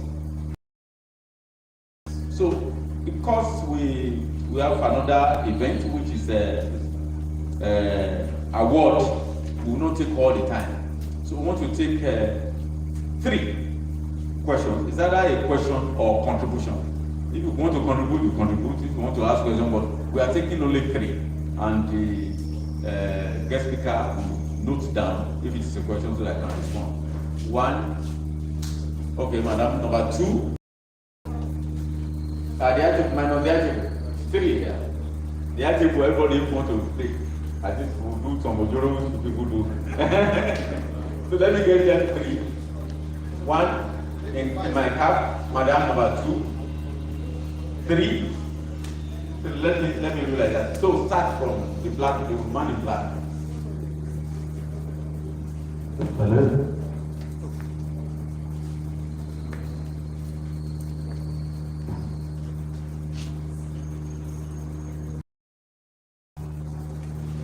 Well, good afternoon, ladies and gentlemen.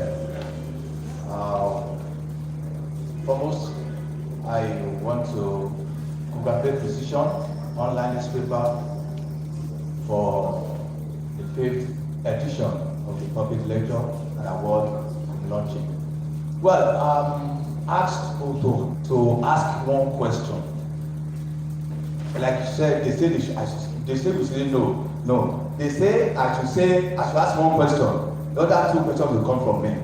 Well, Babatunde Faro, one of the awardees here today, who is unavoidably absent, he had to this not too young to rule symposium right in Lagos.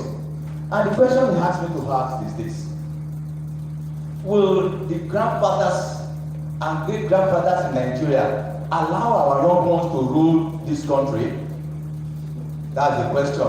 Because in 2023, Baba 70s, I won't mention names here, coming out to be the next president of this country, while we have 30s, 20s, and the likes like that. Not too young to rule, fine. Will our great-grandfathers and grandfathers in Nigeria allow the young ones to rule? That's the question. That's one question, sir. That's number one question. Okay. Maximum of 2. I have, yes. Maximum of 2. Okay. The second one is now we're talking of online newspapers, online television, online whatever. And the Prof mentioned that somebody right inside his own bedroom can just put up something and send it out to over 2 million people or 3 million people to read. All right, probably negative. So don't you think, sir, it's very appropriate for us to have a regulatory body that will checkmate this? Thank you very much, sir. Give it to Madam. The president now, who are listening to the lecture, said they are looking for control of that. Good afternoon, everybody.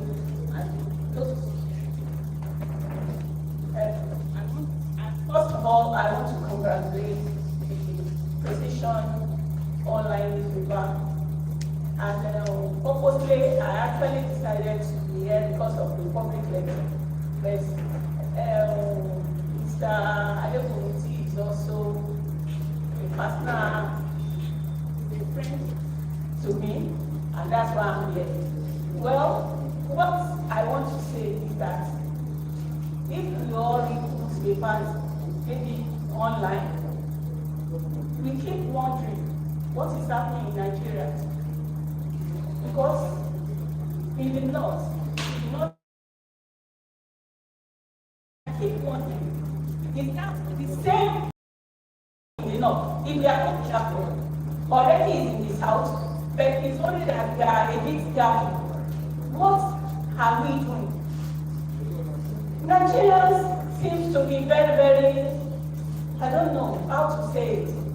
Whatever comes their way, they take it. And I know many people will not want to say, if you say you want to go forward, they'll say you want to die. I believe that the country can never move forward if we continue like this. And we continue to live in, we continue to live as if nothing is happening around us. I don't know. I just want to ask, because we are all Nigerians, what is it that we can do? The Senate is not helping us. The House of because they were just saying, they were talking about 1999 Constitution, which is not even a constitution at all. Honorable, I already was saying that when we all live there, go home and read my exam. Because we all believe in God. And we believe that God will come down one day and help us. We should all be proactive. You cannot be sitting down and saying, this is what you have to do. I think we should all be very, very proactive. Demand, okay, yes.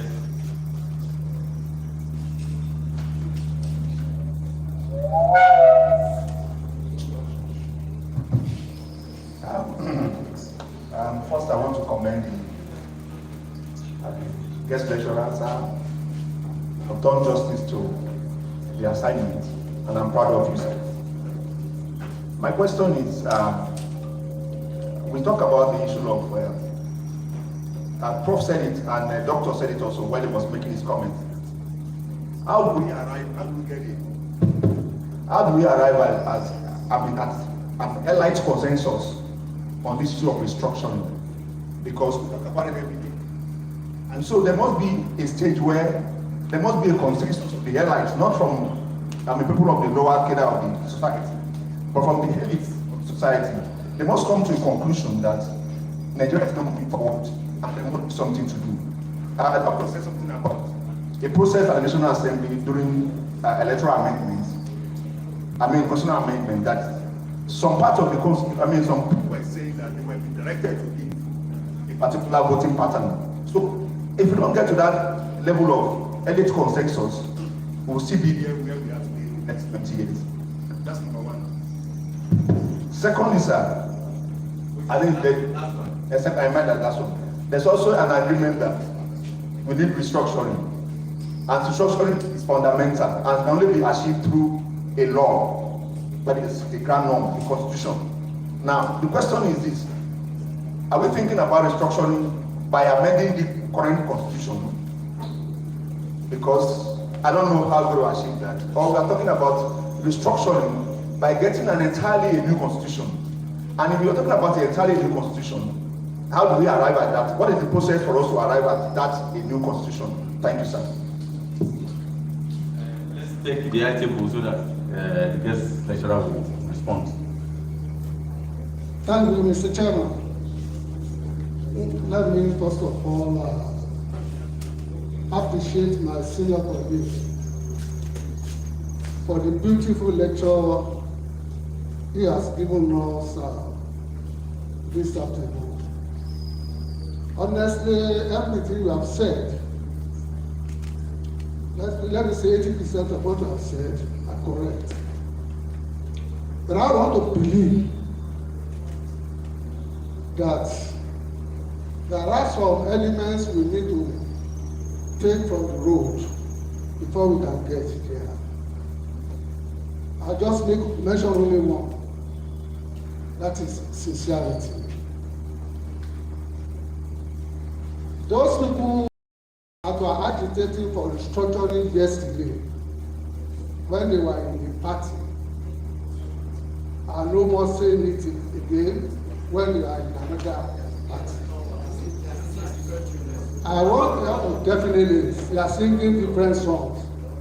I will give you an example. There is a state in Nigeria where the governor was elected on the platform of a party. The other party were accusing him. He has no certificate, he's this, he's that. The following day, he had problem with the party. And the other party that was saying yesterday, he has no certificate, we need to do restructuring. Now, they asked him that he was no more a party member of that party. And he joined the other party. And that started saying, let us have restructuring. We are not sincere. Our politicians, apologies, sir. You are right, sir. We are not sincere. Let us be honest to ourselves. Even within the National Assembly, where they are making the laws, people are shifting from one party to the other within themselves here. There is sincerity in that? There's no. Until of course, we are sincere with ourselves. And then we can be talking of this restructuring. And when we are talking of restructuring, we don't start from the top. We must start from the scratch. Individual are told, restructure yourself. Local government, restructure yourself. State, restructure yourself. Then we can go to the top. The people that are agitating for this, they are asking from the top down. The invitation that the lecturer we gave has been very well received. seem doesn't suggest that we are in agreement with me. But my colleague professor actually said 80%. That's super day. Thank you very much. I'll just try to respond to a few of your questions. Most of them are comments. The first gentleman that spoke about the issue of youth. If you come to me, sir, tomorrow that you want to contest an election, and I say, what do you have to offer? And you say, I'm a young 29 years of age. These old ones have messed up the place. So give me 29-year-old, 25-year-old the opportunity to go. I won't listen to you. I won't vote for you. I won't vote for you on the basis of your age alone, because age is not an ideology. You want to be a young man and be an irresponsible young man. And so when we talk of getting the youth to participate and all of that, we must emphasize that the youth must have quality. They must have ideas. It's not just because they are young.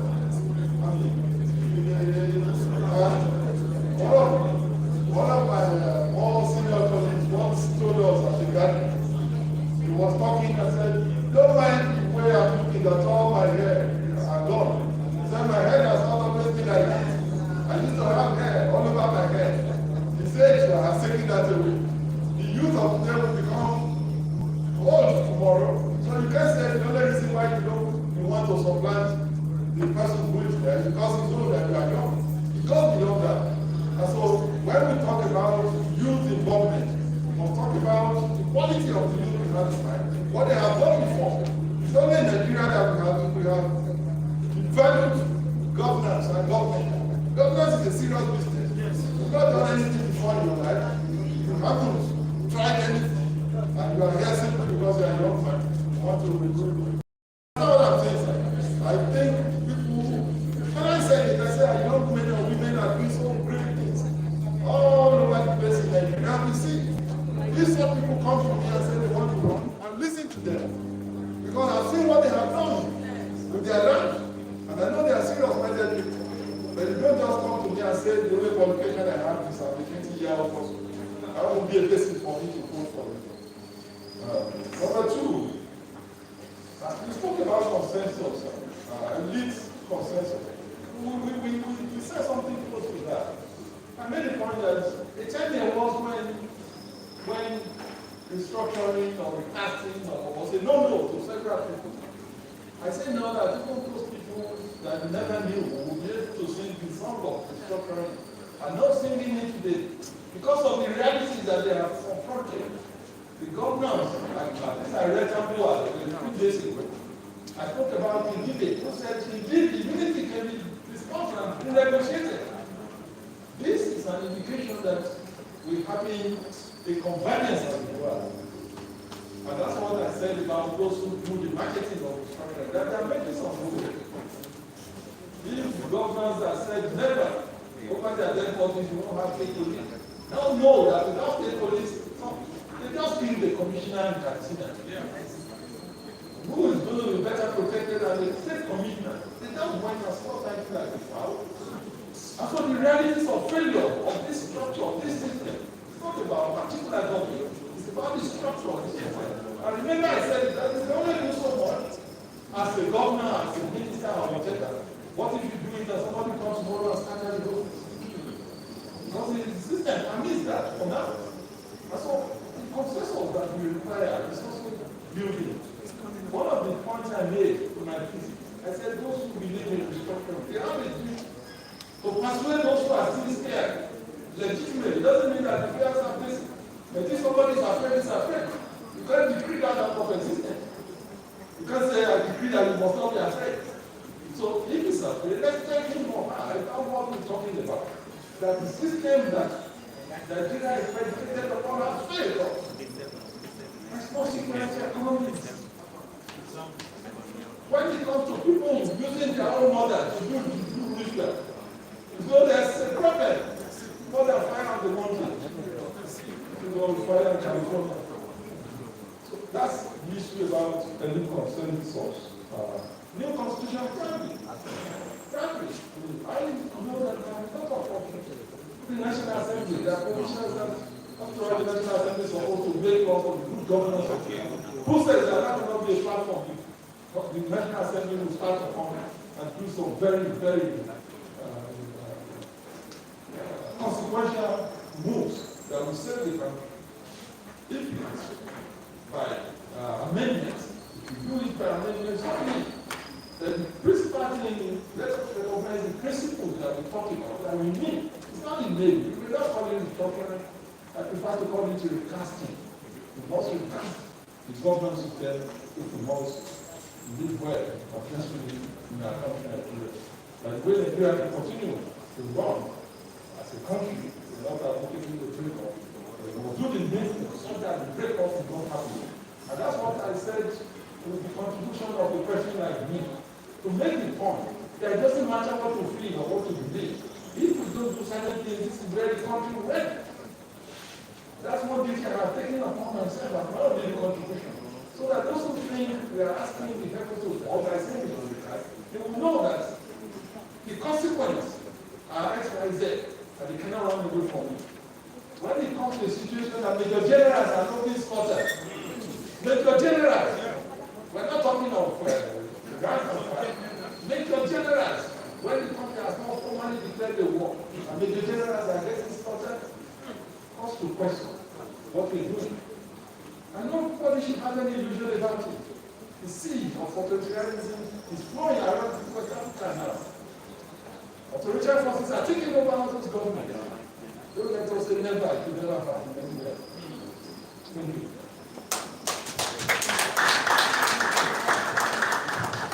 Thank you very much. Unfortunately, we will not be able to go ahead with other questions because we are still on item 6 on our agenda. So I will now direct that the MC move to item number 7. Okay. Thank you very much, sir. All right, the next item will be presentation of gifts to our guest lecturer.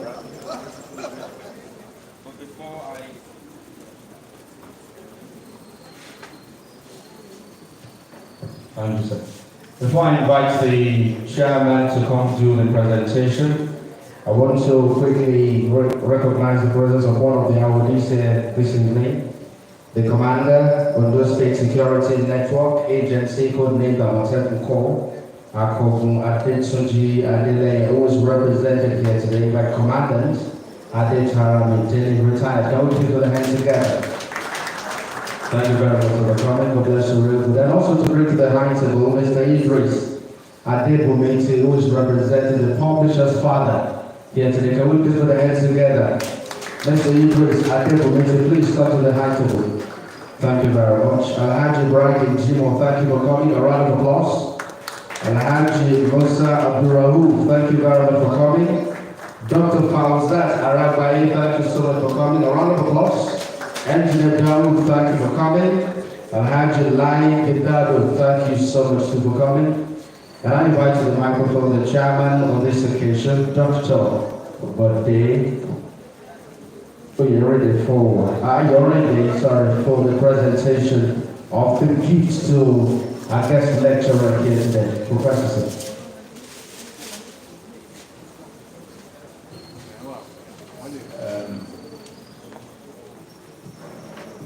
Hello there, Prof. I want to hold up here. I'm going to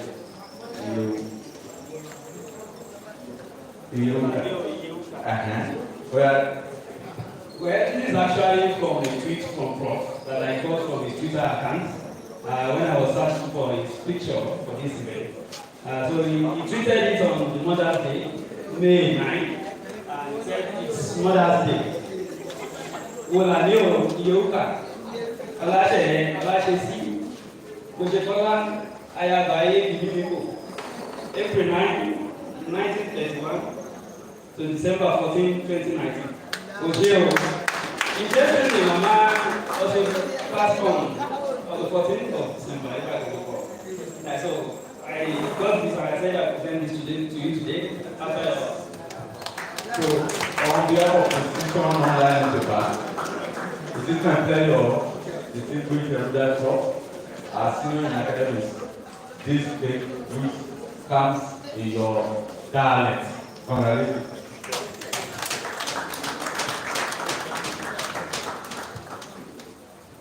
A round of applause once again, ladies and gentlemen, and congratulations.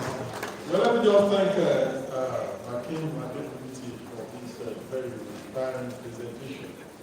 Putting out together, I just into my lovely brother, Yoka, who are new, who are sharing, who are sharing. We show you. Well, on behalf of the publisher, the Precision Online newspaper, I congratulate the professor, and I say, welcome. Thank you very much. Without wasting time, we go straight to invite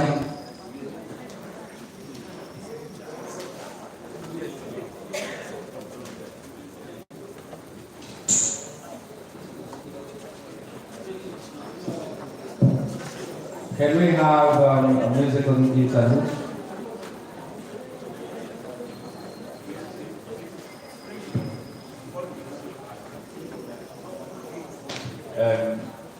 Well, as we are moving to the next stage of this ceremony, Musical Interlude Awards,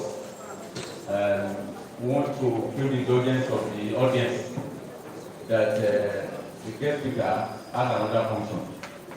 Me also, I have to be in another function, somewhere at the correct option. So while I will be going away, Professor Isiaka has accepted graciously to preside over the award ceremony. Clap for Prof. Clap for Prof. So the handing over ceremony to Professor Amao is here.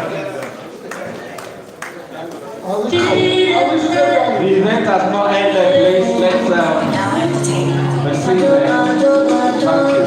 Thank you.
Can we please come back to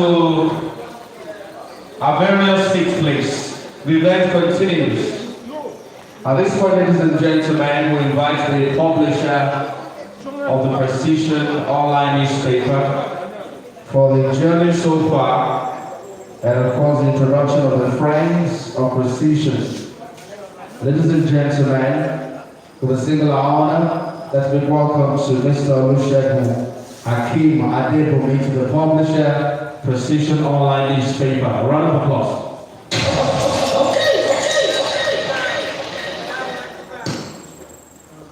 Please, whoever is in possession of the professor's tab, please hand it over to him. He's waiting for that outside at the moment, please. Whoever got that from him, maybe on his way out, please hand it over to him very quickly. Thank you very kindly. Just like my people were waiting for you.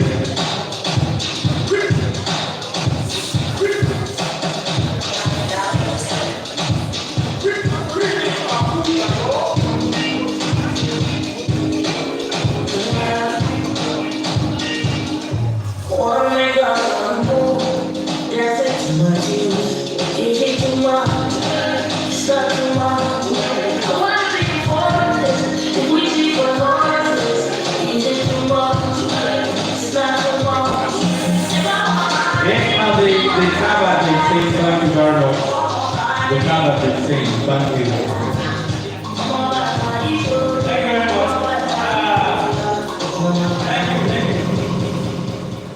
Yes, thank you very much. Thank you, everyone. Prof actually requested for the program of events, the program brochure. So that was it was mixed up somehow from the PA, who thought he actually lost his laptop. So he actually requested for the program brochure. Thank you very much. I will move straight to what I intend to do, which is that I intend to inform us about how far we have gone, about the journey, which was that we started in 2016, and when we started as musician journals, and again, rebranding, we have to rebrand to the musician entity. Now, moving forward, we are going to be recognized as Precision Online Newspaper going forward. So this is a journey that started in 2016, and we decided to enter the industry. Though I've been a key player in the industry, I've been a reporter. I've worked with South Sea for a while, then moved to eminent and worked a little bit there. This is an idea that we felt that we can also add value to the public, to informing the society about what is going on in the society. And so, moving forward, we decided to come up with the idea of Friends of Precision. And what do we intend to do about the Friends of Precision? When you look at the program brochure, on page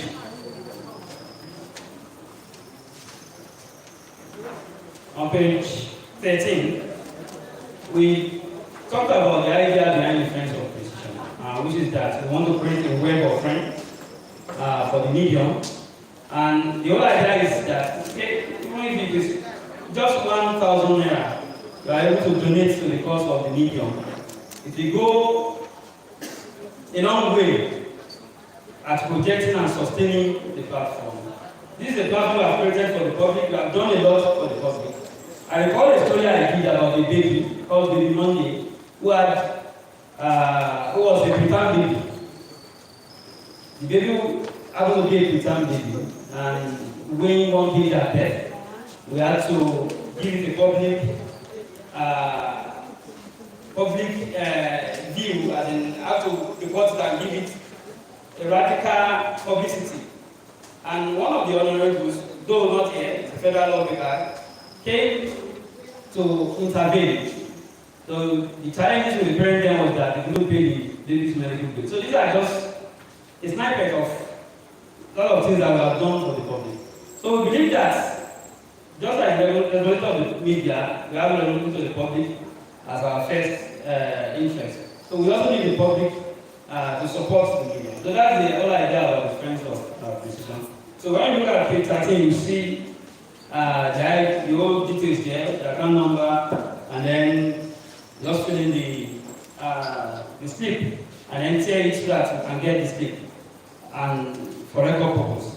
So that's all I intend to tell us. So welcome once again. Thank you for being part of us since the time we have started. Sorry for the hitches. So we now move on to presentation of awards. Thank you very much.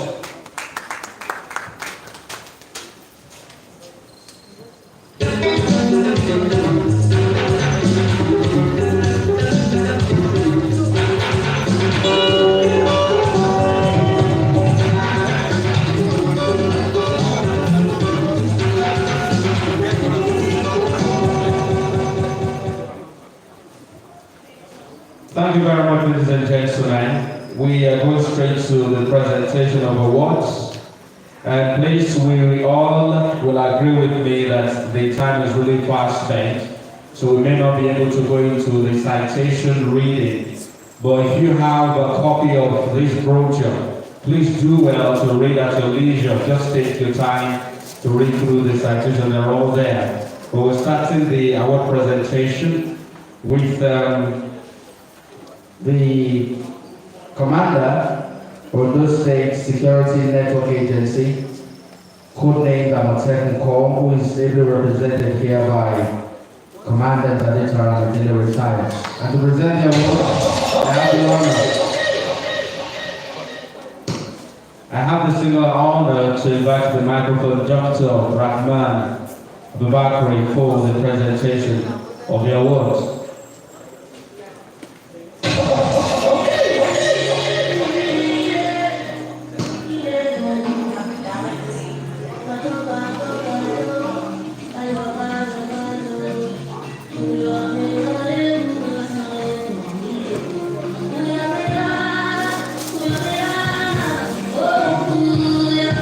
On behalf of this online people, I hereby present this award, Merit Award, to the State Commander of Ondo State Security Network Agency, codenamed Amotekun Corps. As a matter of fact, I expected Prof to make reference to the effort of Amotekun in the state. Talking about state police, what job is Amotekun doing than being local policemen? Congratulations, sir.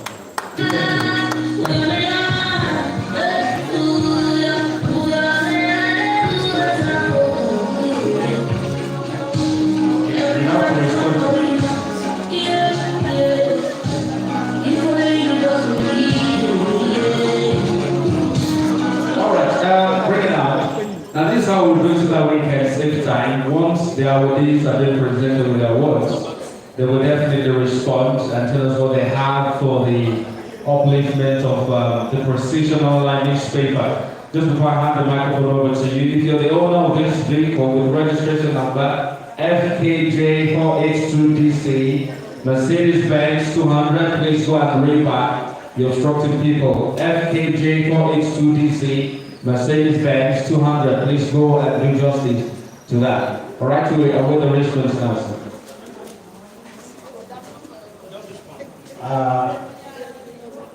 Our protocol duly observed. Let me congratulate the Precision Online newspaper for this beautiful award. Like the FC has rightly announced, I'm here to represent the commander. And I wish the Precision manager, the organizer, is a friend of the commander.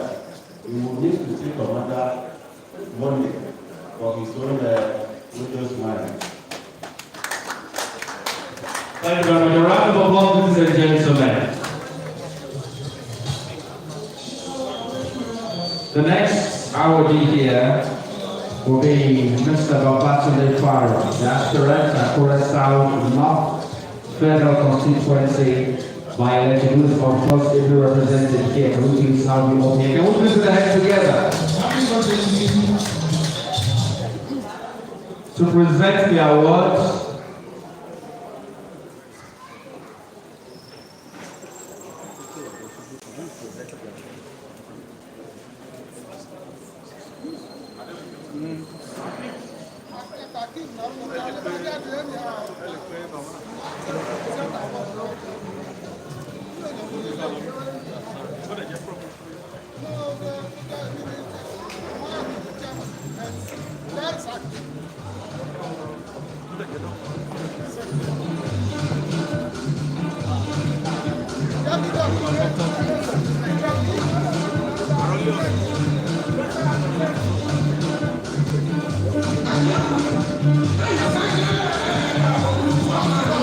To present the award, I'll call on Dr. Oyelami for the presentation. I want you to put the hands together.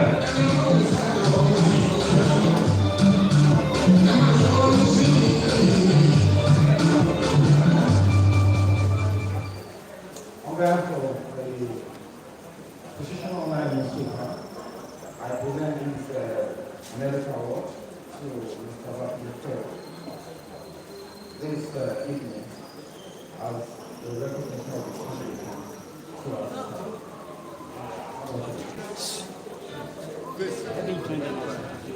A round of applause, ladies and gentlemen. And thank you very much. Now we will get your response at what you have for Precision Online newspaper. On behalf of our family, a guy that's aspiring to be one of the members of the House of Representatives in this forthcoming by-election in Akure South and Akure North. He asked me to provide a position online newspaper. He is happy to be his friend. And on this 50 years anniversary, but the sky is your limit in Jesus' name. We are here this evening on his behalf, and he appreciates you, Kim, for this honor bestowed on him. He did not take it for granted. And he has sent me to you, which I will not disclose in public. Thank you. God bless you. A round of applause, ladies and gentlemen. And the next awardee this evening is a retired principal, Akure Muslim College, Alhaja Silas Sisilayo, Ali Fowoje, Edeka Pato. Let's give the hands together, Sister Force, to receive her award. And to present the award, ladies and gentlemen, I'll invite the microphone and Haja Ade Omisi. Haja Ade Omisi will come present the award.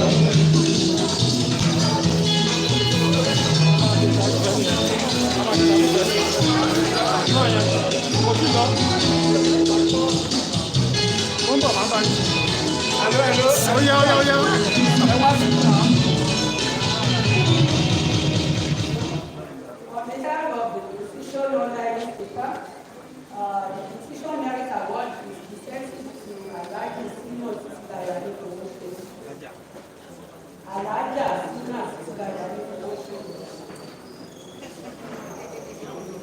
Former principal across on 12th of December 2021 for your contribution to the educational and policy of Precision Online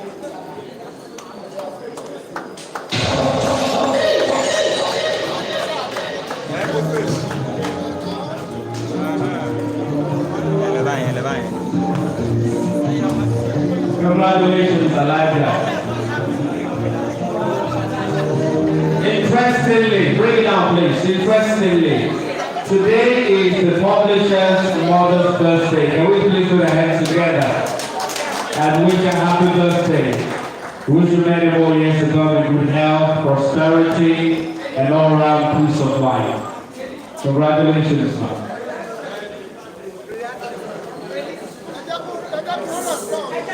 All right, to respond and what you have for Precision Online newspaper.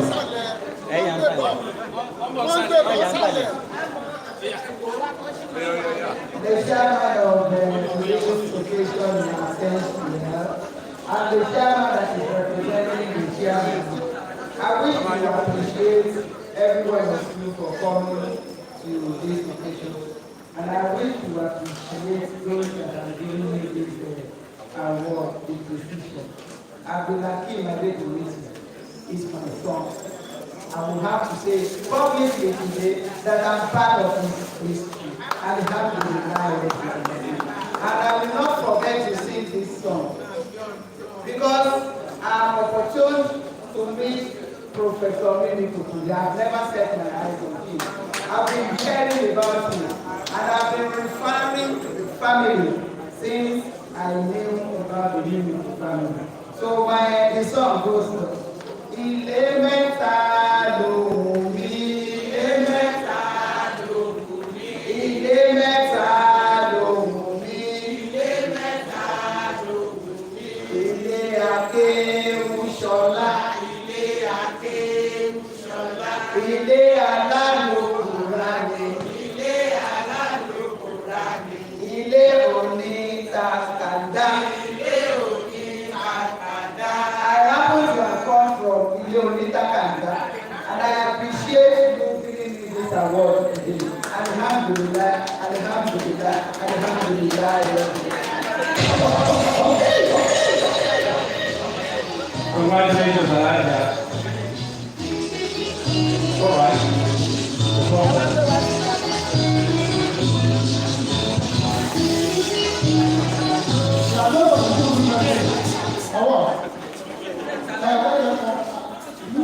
Good message. Gentlemen of ladies, I think the next item on our agenda is the good will messages. Alhaji Moye, Alhaji Ismail Akifumi, Dr. Ahmad, Mr. Dongolo, Akshadiku, Thomas, Shadiku,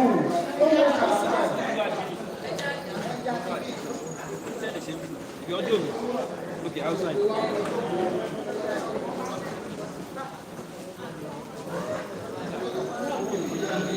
Mr. Abdisi Ajiboye, a.k.a. Shadiku. You're welcome.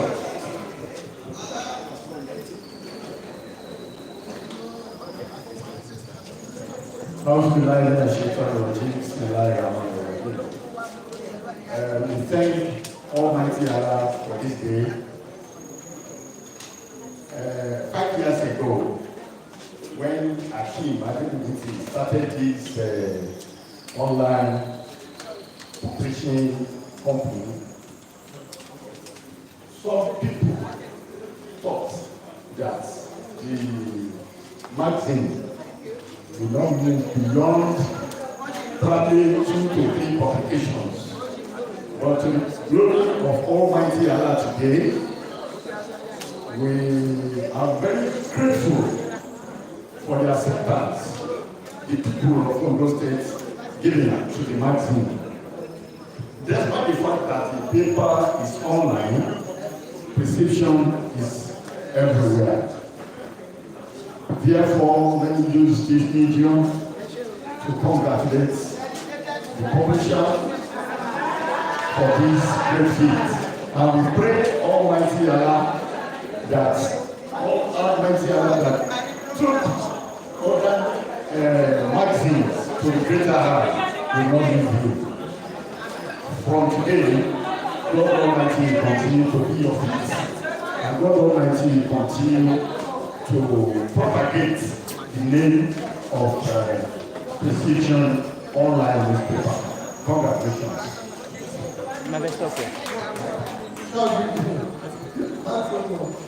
Dr. Abraham.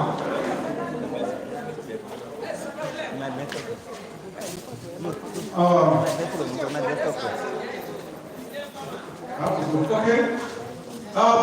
Permit me to say that the publisher gave me an assignment and did not allow me to deliver. He said I should prepare a good message for the Prof, which I have done, but he did not allow me to deliver. Let me say it because it's very relevant. Professor Mimiko, though a Christian, provided the platform that enabled me to travel for Hajj in 2011. even though he is a Christian. He formed one organization they called SEMPI, and that SEMPI provided opportunity for many people to get jobs. Some of us became rectors, at least I never became rectors on that platform. And on that platform became the business. He too became the business. Many of us gained jobs. Many of us whose wives were already about, to chase out of the home, eventually got job through his effort. So we need to please commend his effort.